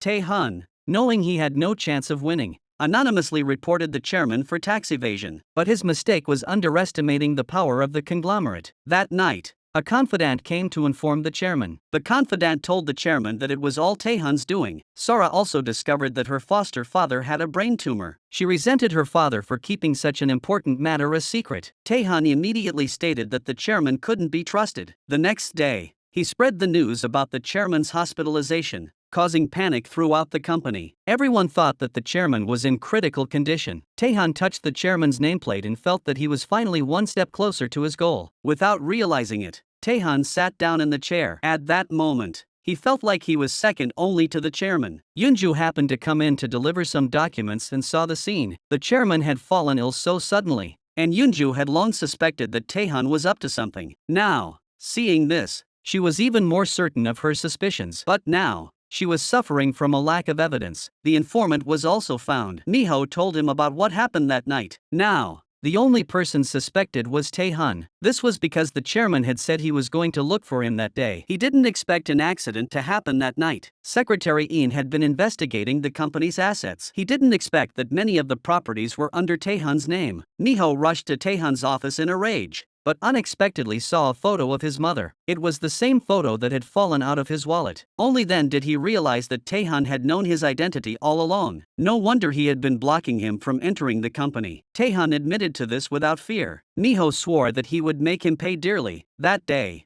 Yoonju was about to take a taxi when she discovered the truth about her father's death on the dashcam. But she was filled with grief and anger when she saw Sora hit someone and flee the scene. Officer Lam was afraid that the incident would implicate him, so he quickly took out the memory card. Yoonju wanted to grab it, but she was just a weak woman and no match for him. In no time, she was thrown to the ground and watched as Officer Lam drove away. Despite the endless anger in her heart, she was helpless. Tae-hun was furious. He had given Officer Lam a large sum of money. He didn't expect Officer Lam to lose it all and become a taxi driver to make a living. At this moment, Officer Lam also realized that he had been exposed. He was prepared to hand over the video footage to Tae-hun, but he couldn't give it away for free. Tae-hun had no choice but to write another check for more than the footage was worth. After getting what he wanted, Tae-hun threw the video into a pond. He thought that this time, no one could threaten him anymore. In fact, Officer Lam had already made a backup copy. He just wanted to get some money from Tae-hun and clear himself of suspicion. At this moment, Yoonju had returned to the company, but she unexpectedly saw Sora sitting at her desk. She told her about the video she had just seen. She didn't expect someone to be so evil. If you hit someone, you should take them to the hospital immediately. Not to mention that a chaebol wouldn't care about a little money. In this situation, Sora still wanted to be stubborn, but all that greeted her was Yoonju's most vicious curse. Sora slumped helplessly on the floor. She didn't expect Yoonju to discover the hit and run. She was now like a fish drowning, trying to breathe but unable to. Yoonju didn't let Tae-hun off either and rushed over to slap him. Tae-hun didn't understand what Yoonju was doing. Back then, Yoonju's father had raised Tae-hun as his own son. Not only did he send him abroad to study, he also married his daughter to him. He never expected to be rewarded with such heartless betrayal. Yoonju would definitely repay Tae-hun double and never let him live a single day in peace. After doing all this, Yoonju felt completely drained and slumped to the ground. If she had discovered Tae-hun's plot earlier, maybe her father wouldn't have died. With Miho's reassurance, Yoonju quickly calmed down. Now that Yoonju knew the truth, she had to find evidence from Tae-hun as soon as possible. The next day, Yoonju hung a banner outside the company, hoping that anyone who knew about the accident would contact her. She promised a generous reward. Sora panicked when she saw this. Now, all she could think about was the scene of Yoonju's father's death. If there really was someone who knew the truth, she was finished. Yoonju urged Sora to turn herself in. Otherwise there would be no room for mediation. Sora was so angry she nearly fainted on the spot, watching Yoonju walk away. That day at work, Yoonju unexpectedly overheard Tae-hun planning to produce substandard soy sauce for a rival company. This would drive them into bankruptcy and allow them to be acquired. The scene before her eyes seemed identical to what had happened to her father's soy sauce. It was very likely that Tae-hun had done something to cause his father's famous soy sauce company to go bankrupt. Although Tae-hun did not admit it, Yoonju could see from his expression that the truth was probably even more terrifying than he had imagined. As soon as Yoonju left,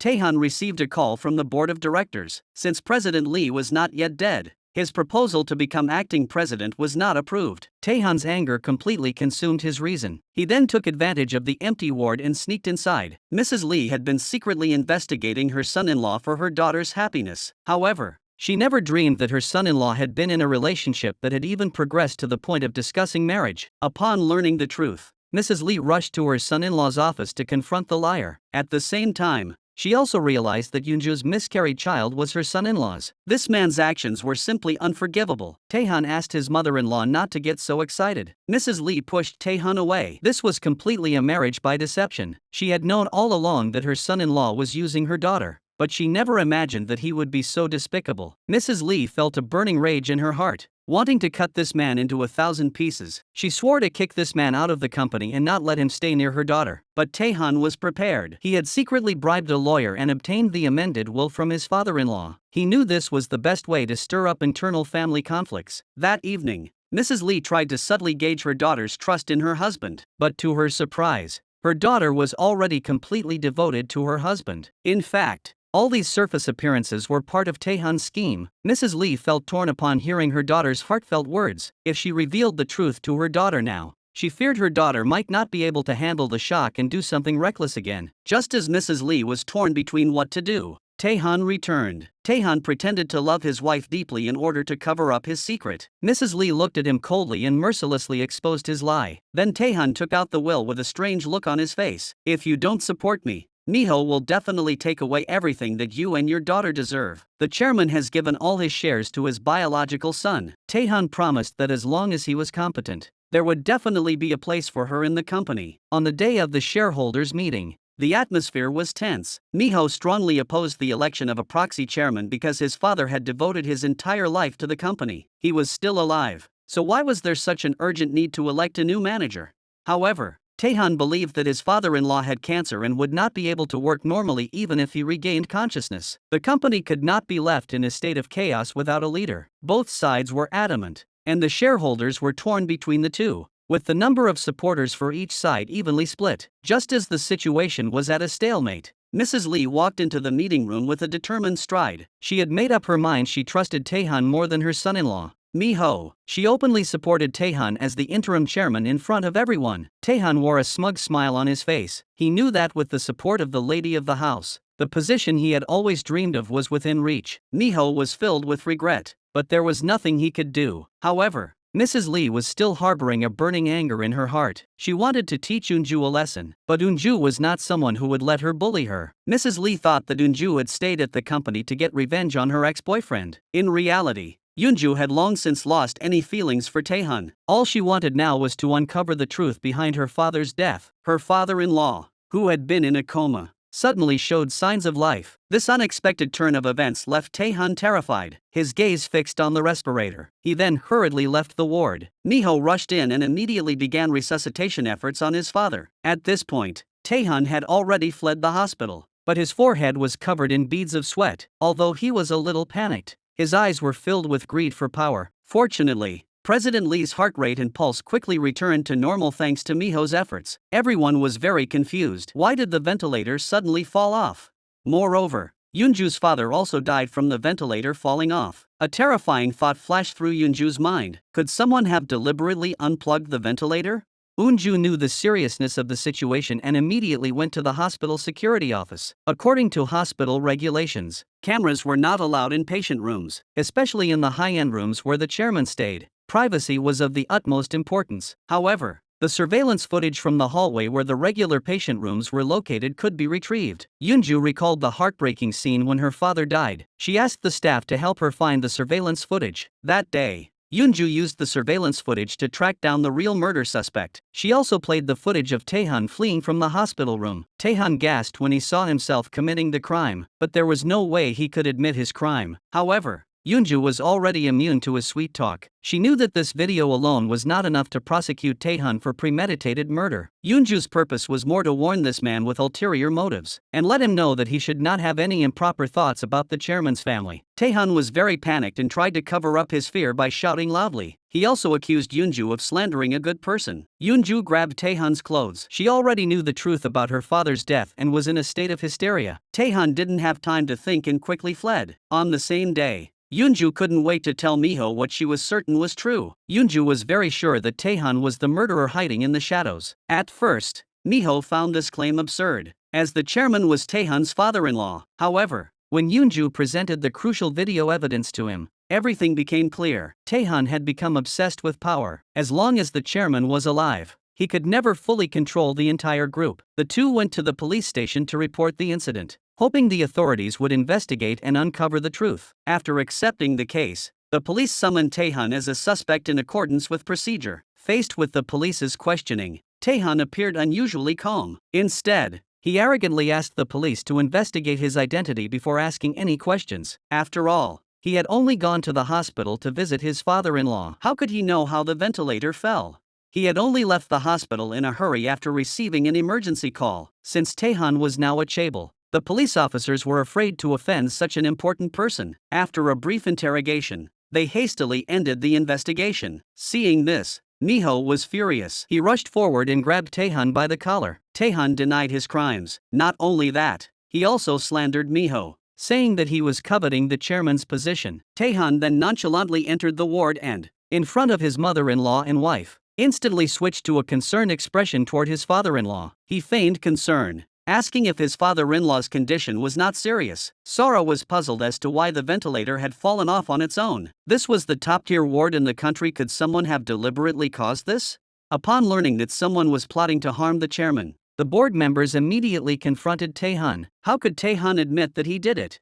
He shifted all the blame to Miho, and said that Miho wanted to take over the company, so he spread rumors about him. Under Taehan's sweet talk, the board members and his wife believed him. However, the hospital delivered suffocating news. The patient was in critical condition and might not make it through the night. Everyone should prepare themselves, except for Taehan. Everyone was immersed in grief and anticipation, hoping for a miracle. Moonju stood at the door of the hospital room, feeling extremely conflicted. She knew very well how much the chairman had done for her. She prayed that the chairman would pull through. Miho kept calling out for his father. After 30 years of separation, they had finally been reunited. How could he bear to watch his father leave like this?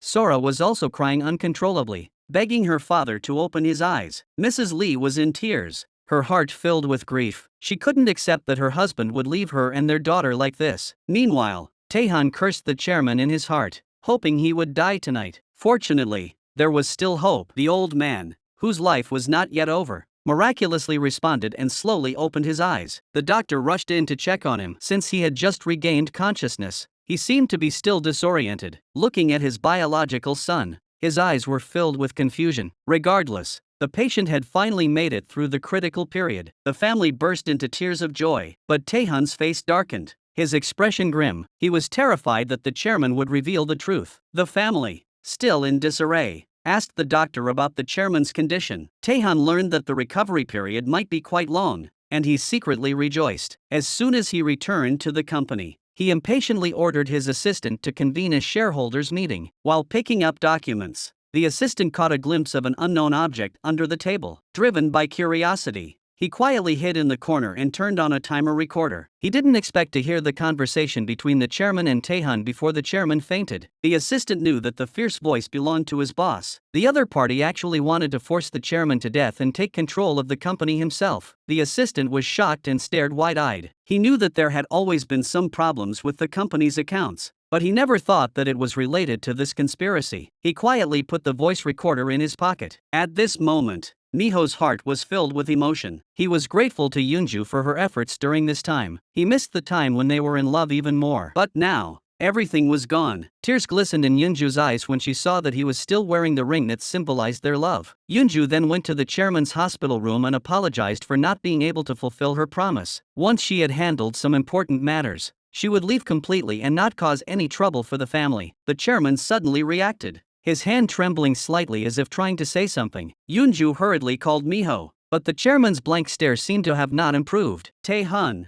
in order to gain control over the chairman's condition, found a doctor. He instructed the doctor to alter the diagnosis report. Fortunately, President Lee gradually regained consciousness, recognized his son, and clearly remembered everything that had happened before he fainted. He knew the severity of the situation and immediately called Secretary Eun back to the office to find the timer recording device. It turned out that the chairman had long been aware of his son-in-law's ambitions and had set this trap to make him confess his crimes. When Taehan returned to the hospital to inquire about the situation, he found the hospital bed empty. Just then, Miho pushed the chairman into the ward. Taehan saw the chairman waking up and turned pale with fear. The chairman told him to repeat what he said that night if he had the guts. Taehi wanted to take her daughter to stay for the night. Miho told her expressionlessly that due to the failure of the previous lawsuit, she had lost her right to visit her child. This scene was witnessed by Yoonju, who happened to be passing by. Seeing this, Yoonju hurriedly ran over to remind Miho that, after all, the other party was Miko's biological mother,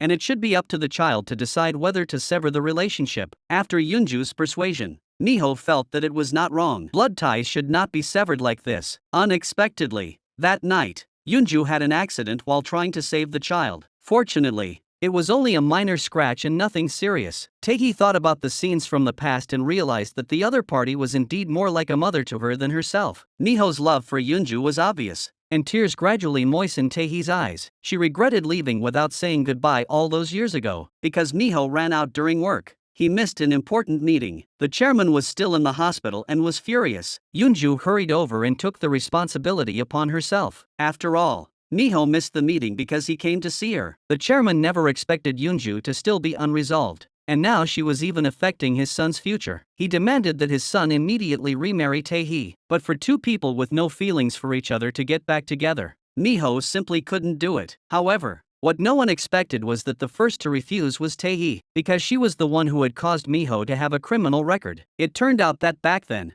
Tae-hee had been caught stealing medicine from the hospital. At the time, she was pregnant, and Miho stepped forward to take the blame. Being arrested and sent to prison, the chairman was nearly driven mad with anger. Unable to believe that both women were so wicked. One had stolen Miho away from his family when he was a child, causing a 30-year separation. The other had sent her son to prison, leaving him with a criminal record for life. The chairman ordered Tae-hee to leave immediately and never show her face before him again. Tae-hee had already thought it through. She was a person without responsibility. Whenever she encountered a problem, she would choose to run away. She would never be able to learn Yoonju's bravery and kindness in her entire life. It would be better to let go now and give her child a happy life. That would be good for her, for Miho, and for everyone. Without the psychological burden, Tae-hee got along even better with her daughter. She sincerely apologized to Miho. She was sorry for letting him take her place in prison. She was sorry for running away when he needed her the most. She was even more sorry for causing irreparable pain to her child. Only at this moment did she realize what a wonderful man she had lost. Tae-hee then found Yoonju and sincerely confessed her sins. She had been so bad in the past,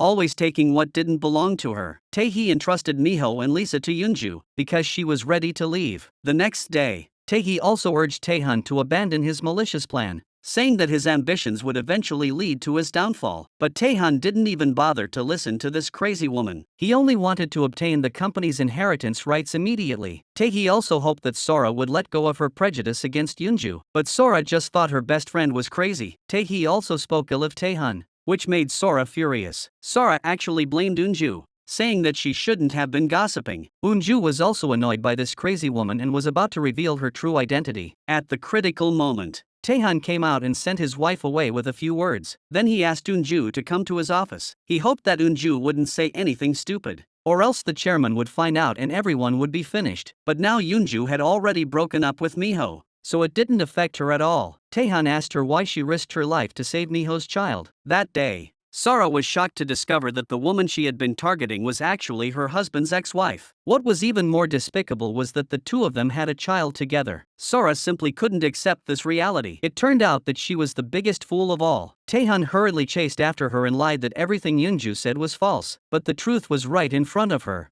and no matter how sweet Taehan's words were, he couldn't keep her. Sora went crazy and drove recklessly on the road. She thought about the first time she saw Yoonju in her husband's mother's hospital room. Because Sora's mind was elsewhere, she almost caused a serious car accident. Her best friend also said that their relationship was just because she loved her husband too much and didn't care. Later, Sora arranged to meet Yoonju again to confirm the truth. This time, Yoonju didn't hide anything and told her everything. Sora couldn't bear it anymore and wanted to kill Yoonju on the spot. Yoonju pushed Sora's hand away. She wasn't the woman everyone bullied anymore, and the one responsible for all this was Taehan. If it weren't for Sora's interference, maybe Yoonju's child wouldn't have died. At that moment, Taehan was also panicking, as he still needed Sora's mother's support. Sora told Taehan to get out immediately. She didn't want to hear any more excuses. Her husband had not only deceived her emotions but also her marriage. Mrs. Lee rushed in to pull her daughter back. Seeing the scene, she knew everything had been exposed. However, Taehan wasn't the least bit panicked. He knew that Sora loved him madly and would beg him to forgive her in a couple of days. Mrs. Lee was helpless. All she could do now was wait for time to slowly heal her daughter. She thoughtfully brought her daughter some food,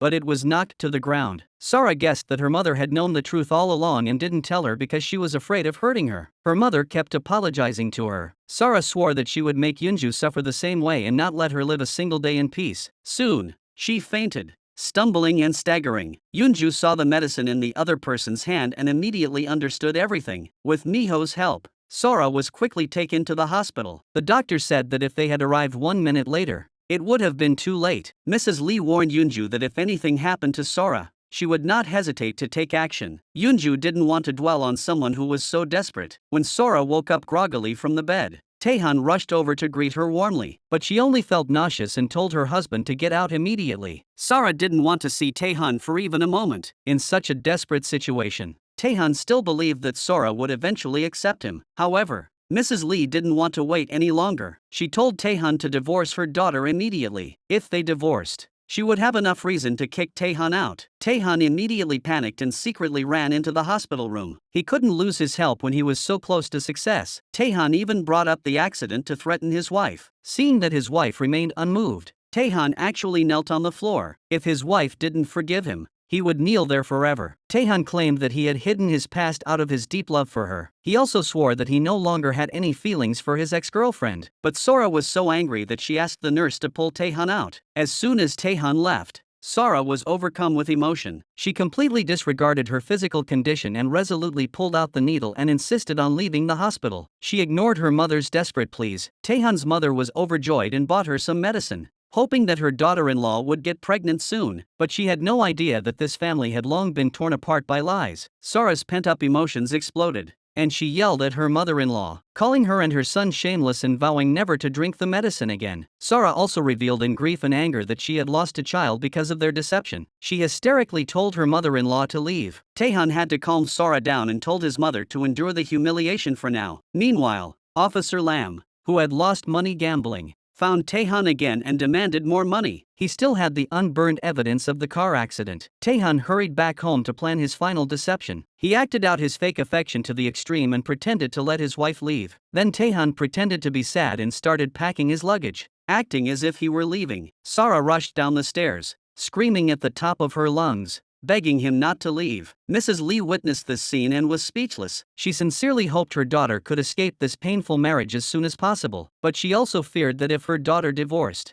all the family's assets would be ruthlessly taken by her stepson. Although Sora had not completely forgiven her husband, out of the remnants of her love, she chose to believe that her husband would not hurt her again, and would not resort to such despicable means as framing her adoptive father. The chairman tried to persuade his adopted daughter to sort out her feelings as soon as possible. He said bluntly that the man was not worth entrusting her life to, and that she should fire that bastard as soon as this week's treatment was over. However, Sara cries bitterly and begs her father not to force her. Lost in the fog of love, Sora has lost her way. The shareholders' meeting is about to begin. That ungrateful wolf and the high-ranking official with ulterior motives are working together. Taehan begs the high-ranking official to use the secret account book as an excuse to detain the chairman for a few days. He hopes to use this to gain more control for himself. The chairman planned to regain his position on this day and completely drive Taehan out of the company. However, reality was not as he had hoped. The prosecutor reappeared with an arrest warrant, demanding that the chairman return for investigation. At this moment, Taehan's face revealed a cunning and deceitful smile. Everyone present knew who was behind this. Afterwards, Yoonju found Sora and asked her if she knew that Taehan was behind this. But Sora was blinded by love and thought that Yoonju was trying to frame her husband again. Yoonju had once been foolish enough to believe Taehan,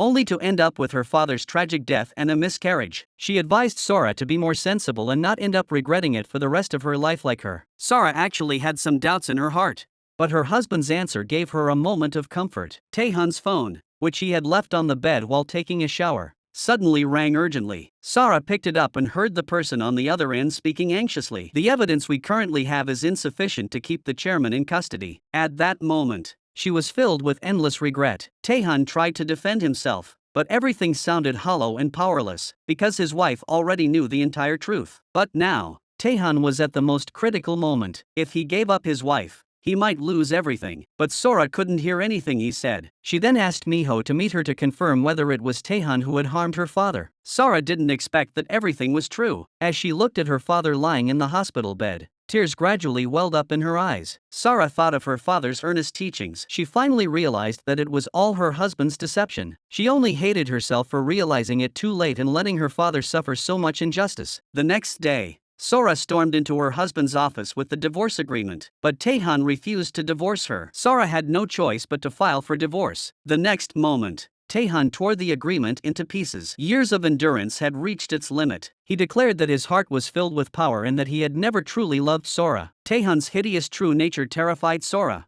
who trembled in fear. She couldn't understand how such a considerate and gentle person could change so much. Taehan told his wife to go back to her place. He had the video of his wife killing someone in his hands. At this moment, Mrs. Lee also revealed her true colors. She happily said that she would promote Sora to be the heir of the company. But Sora's mind was not on that. She just wanted to know what her father did when he found out that she was not his biological daughter. Mrs. Lee couldn't say anything. At that time, the chairman already had someone he liked. She had endured so much suffering just to hide her daughter's true origins. Hearing this, Sora couldn't hold back her tears anymore. She rushed outside to cry in secret. If she went to prison now, she would betray her mother's expectations. Sora spent the entire day at home feeling depressed, causing her to miss an important business meeting. This was related to a large investment for Taehan. If Sora didn't show up, Taehan's image would be ruined. Taehan randomly grabbed a few clothes from the closet and told Sora to change immediately. Sora asked him why he was making things difficult for her. Taehan hurriedly stopped his wife from leaving and took the video of the car accident out of his pocket. If Sora didn't listen to him, he would release the video immediately. But it was Taehan who had stopped Sora from reporting the accident to the police. Sora had lost the courage to resist and could only follow Taehan to the venue like a zombie. Taehan had no intention of letting his wife off so easily. Since Yoonju's London project had been successful,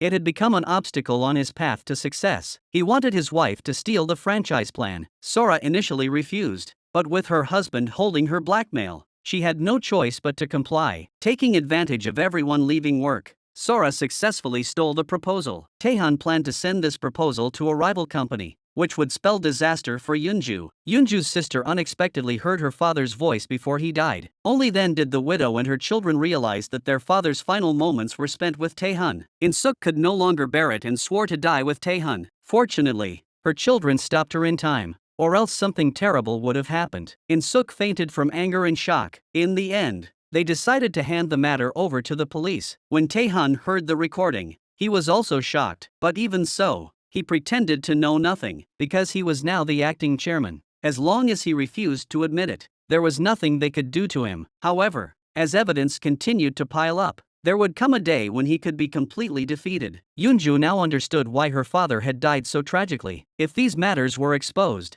Taehan would certainly be expelled from the conglomerate. Yoonju believed that the truth would eventually come to light. When that day came, she would make Taehan suffer twice as much as her father had. In order to isolate Taehan, Sora found Sora. She told her everything she had experienced. If Sora continued to be stubborn, she would surely lose everything just like Yoonju. But Sora had a weakness in her husband's hands and could only help him. Yoonju hurriedly found the person in charge of the rival company, but the other party refused to acknowledge it and demanded that Yoonju and her team stop production immediately. If they didn't, they would sue them for infringement. Sora was about to lose her mind. She didn't want to see her father's company go under. She accused her husband of doing something despicable. On Yoonju's side, due to the issues with the project proposal, many shareholders were preparing to withdraw their investments. If they wanted to continue developing the product, they would need the approval of the British royal family. This would allow them to bypass the market and supply the product directly to the upper class. At this time, the police told Yoonju not to investigate Taehan anymore. The higher-ups had already given orders that if anyone continued to pursue the case, they would be removed from their positions. Yoonju went to her father's favorite place when he was alive. She hoped that her father, who was now in heaven, could give her some guidance. She remembered her father telling her to always be an honest and kind person. But Yoonju couldn't do that now. She had to find out the truth about her father's death and get revenge. Just as Yoonju felt there was no way out, she recalled her father's words about burying something under a tree. Without hesitation, Yoonju dug up the object. To her surprise, it was a jar of seed soy sauce. If she could find the right proportions, there was a good chance it could gain royal recognition. Then she could rise again. After some research with Miho, they indeed obtained royal recognition. Meanwhile, the investors were very satisfied with the decision to continue funding Yoonju's development. As soon as he returned to the company, Taehan was ready to fire Yoonju and his team. Fortunately, the investment representative arrived just in the nick of time. If Taehan had continued with his actions, he would have reported him to the board. Taehan's carefully laid plans were once again ruined, leaving him furious. The prosecutor no longer wanted to conspire with Taehan and handed over the documents proving that the chairman had accepted bribes. As long as the source of these documents was found, Taehan would be doomed. At the same time, the chairman thanked Yoonju for saving the company once again. Yoonju felt sorry for not leaving Miho, but after experiencing life and death, The chairman had come to realize that there was nothing wrong with loving someone. As for what happened before, it was beyond his control. He hopes that Yoonju will work hard and find out the truth about her father's death. Now that the chairman has preliminary control of the company, he only has to wait for tomorrow's board vote to officially dismiss Taehan. Taehan comes over that night and shows the chairman the video of Sora hitting someone. He threatens the chairman that if he fires him, he will release the video to the public. The chairman hurriedly asks his daughter to meet him. He couldn't understand why someone who hit someone wouldn't take them to the hospital. But hit and run and tampering with the crime scene weren't just about paying compensation. Sora could only keep saying "I'm sorry," with none of her former arrogance. Moreover, this was all orchestrated by Taehan. She had originally planned to call the police, but fear overpowered her rationality. Plus, Taehan had been manipulating Sora into doing such a foolish thing. Even Mrs. Lee had agreed to the marriage out of a desire to protect her daughter. The chairman swore that he would never let Taehan get away with it. Soon, Mrs. Lee came looking for him. She regretted helping Taehan become a high-ranking executive at the company. Taehan reminded Mrs. Lee to watch her words and actions. She was sitting in front of the chairman of the group. After all, she had to show him basic respect. Mrs. Lee almost choked on her words. Sora was willing to be threatened by her husband, but she didn't want her family to suffer like she did. Taehan told her to be mindful of her status. After all, she wasn't the chairman's daughter. Taehan had married her for her status. His despicable nature was completely exposed. Taehan gathered everyone in the company and told them about his wife's plan to steal the London franchise. Sora tried to defend herself, but it was all in vain. Her colleagues looked at her with astonishment. It was only at that moment that Sora realized that all her efforts had been in vain. It turned out that everyone had been telling the truth. Only she, a fool, had believed her husband. Yoonju hoped that Sora would identify Taehan as the mastermind behind the scheme. That way, not only would he be brought to justice, but her own guilt would be lessened. However, Sora had something that Taehan could use against her, so she didn't dare say a word. She didn't even admit that Taehan had instructed her to do it. The person most upset about Sora being fired was her mother. Mrs. Lee had always raised her daughter to be her successor, and now she had been fired. She was determined to expose what Taehan had done, but Taehan wasn't afraid at all, because it was Mrs. Lee who had stolen Miho. Sora overheard their conversation. She had always thought that her grandfather was behind it. She never imagined that her mother could be so despicable, even though it was all so that she could inherit the company. Sora still couldn't accept it. Mrs. Lee could only hold her daughter tightly and comfort her. She didn't want her daughter to do anything stupid again because of her. That night, the family gathered to discuss a plan. The chairman first sincerely apologized to Yoonju. He had also just found out that his daughter had killed someone. He told his daughter to turn herself in. This would not only give the other party an explanation, but it was also the thing that Sora feared the most. Yoonju was willing to give her some time to think it over and turn herself in when she was ready. Sora handed over her shares in the company to Miho. Her mother had ruined someone else's life for 35 years, so this was her way of compensating Miho. On her way home, Sora was dragged away by several men. She struggled desperately, but it was useless. Before long, the car disappeared into the crowd. The family assumed Sora had gone to turn herself in, but after asking everyone at the police station, they found no record of a hit-and-run suspect turning themselves in. When Yoonju and Miho returned home, they learned Sora was missing. Upon hearing that Sora's last call was to Taehan, Yoonju realized something was seriously wrong. Taehan not only denied everything but also berated Yoonju and the others. What does he have to do with this? Mrs. Lee deeply regretted bringing Taehan, this ungrateful son, into her home. Now she could only kneel on the ground and cry silently. Taehan refused to reveal Sora's whereabouts. The news quickly reached his mother's ears. His mother urged Taehan to turn himself in and stop making mistakes. Taehan laughed. He had been completely blinded by power and wealth. After all, history is written by the victors. He would never give up the wealth that was within his grasp. At this moment, Sora was fainting from hunger. Hearing a noise outside, she rushed out. When she saw her husband in front of her, she couldn't believe her eyes. She wanted to persuade her husband to turn himself in with her, but Taehan would destroy anyone who stood in the way of his success. Even his closest relatives were no exception. Sora used to believe everything Taehan said. Taehan used to be Sora's whole world. She just wanted to turn herself in so that the nightmare would stop haunting her. Sora was thrown back into the cell. Memories of her life with Taehan flashed through her mind. They had been so in love. She never thought that it was all an illusion. In the end,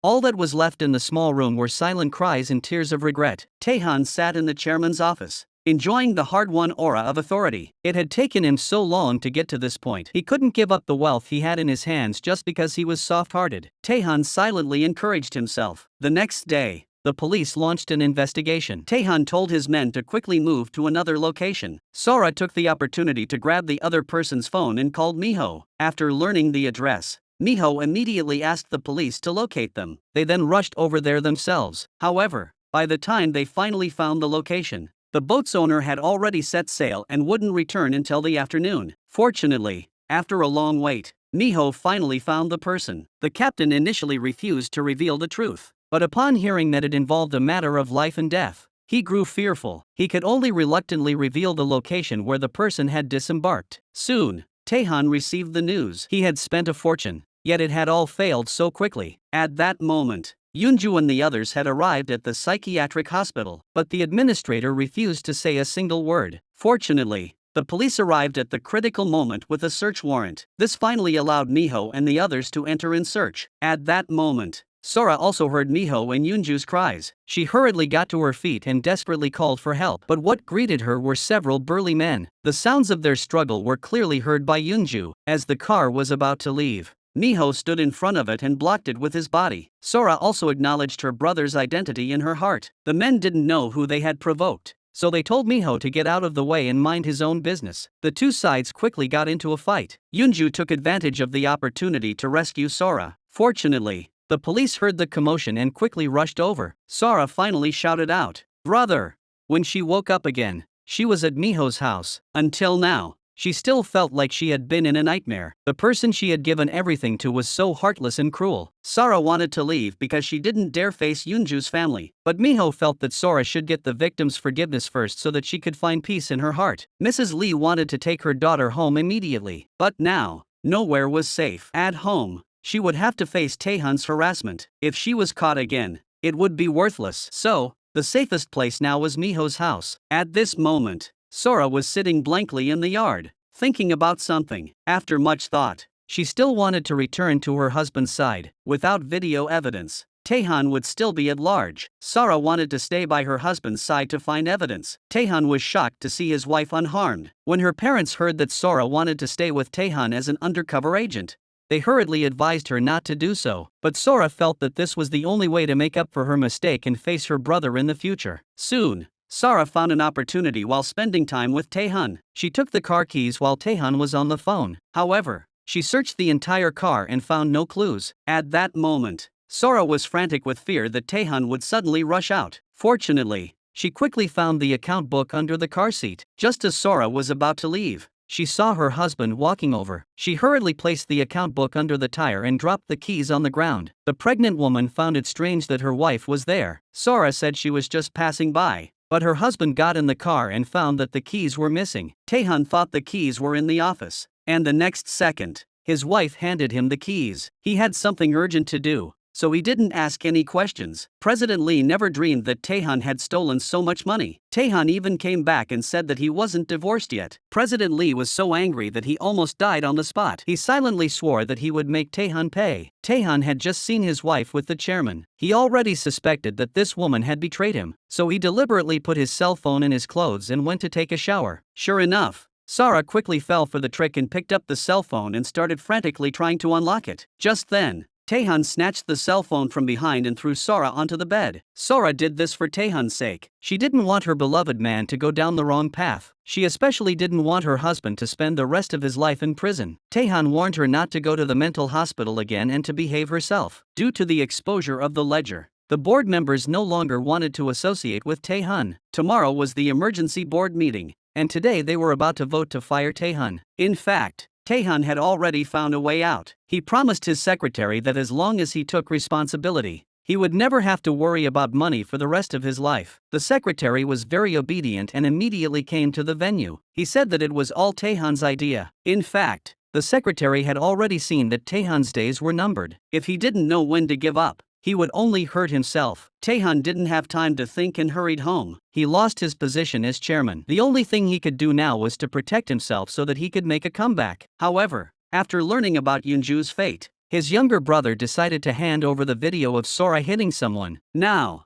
Taehan can only beg his mother for help. If this video is exposed, he will be ruined. Taehan has always been his mother's pride and joy. She cannot let her son become a laughingstock. So, she pretended to want to know the truth and tricked her younger son into showing her the video. Taking advantage of her younger son answering the phone, she took the evidence. When her younger son came out, the video was already gone. By then, she had already handed the video to Taehan. It wasn't until Taehan saw his wife get hit by a car that he realized that the person who truly loved him was right beside him. He rushed over and hugged his wife. Just then, the sirens sounded. Taehan had no time to think and fled in panic. Sora's vision was blurry. She desperately wanted her husband to stop. However, the man she deeply loved was slowly disappearing from her sight. Although Taehan narrowly escaped the police's pursuit, the image of his wife risking her life to save him kept flashing through his mind. A deep sense of worry and guilt tormented him, leaving him unable to eat or sleep. Soon, her family arrived at the hospital. Sora couldn't wait to ask where her husband was. Despite all the things he had done to hurt her, she still loved him deeply. Sara then looked at her adoptive father and said she was very sorry for not being a good daughter. She also said sorry to Miho, because her appearance had caused her brother to suffer for decades. Sara then turned her gaze to Unju and weakly expressed her deepest apologies. At this moment, she could no longer tell if it was tears or pain. Before long, Sora closed her eyes forever. Mrs. Lee could no longer control her emotions and hugged her daughter,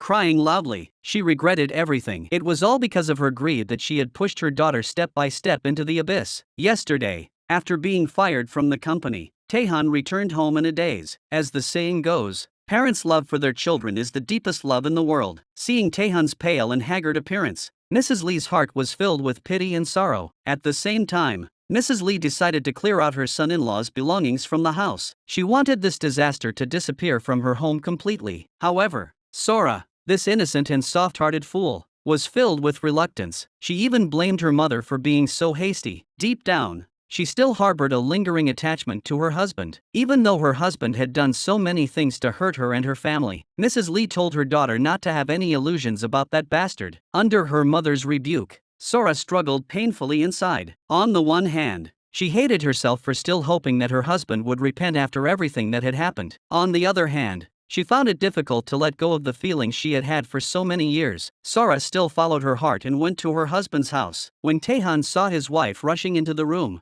he didn't want to have anything to do with her. But Sora didn't leave. She told him that her father was about to undergo surgery, and hoped that after the surgery, her husband would go with her to the police station to turn himself in. Taehan was filled with resentment and accused his wife of stealing the account book from his car. He believed that his wife did this to threaten him. Taehan didn't believe that his wife was doing this for his own good. He even thought that his wife was doing this to reduce his punishment. Taehan took off his wedding ring without hesitation and coldly told his wife not to say any more words about love. In his eyes, his wife's words were nothing but hypocritical lies. At the same time, Officer Lam was also arrested. Those who had been involved in covering up the truth and accepting bribes were exposed one by one. Soon, Taehan also received a call from the police station. He didn't have time to think and hurriedly dragged his luggage to escape. But when he came out, he had forgotten his money, and even his old bank cards had been frozen. With no way out, Taehan had no choice but to contact his mother again. At the same time,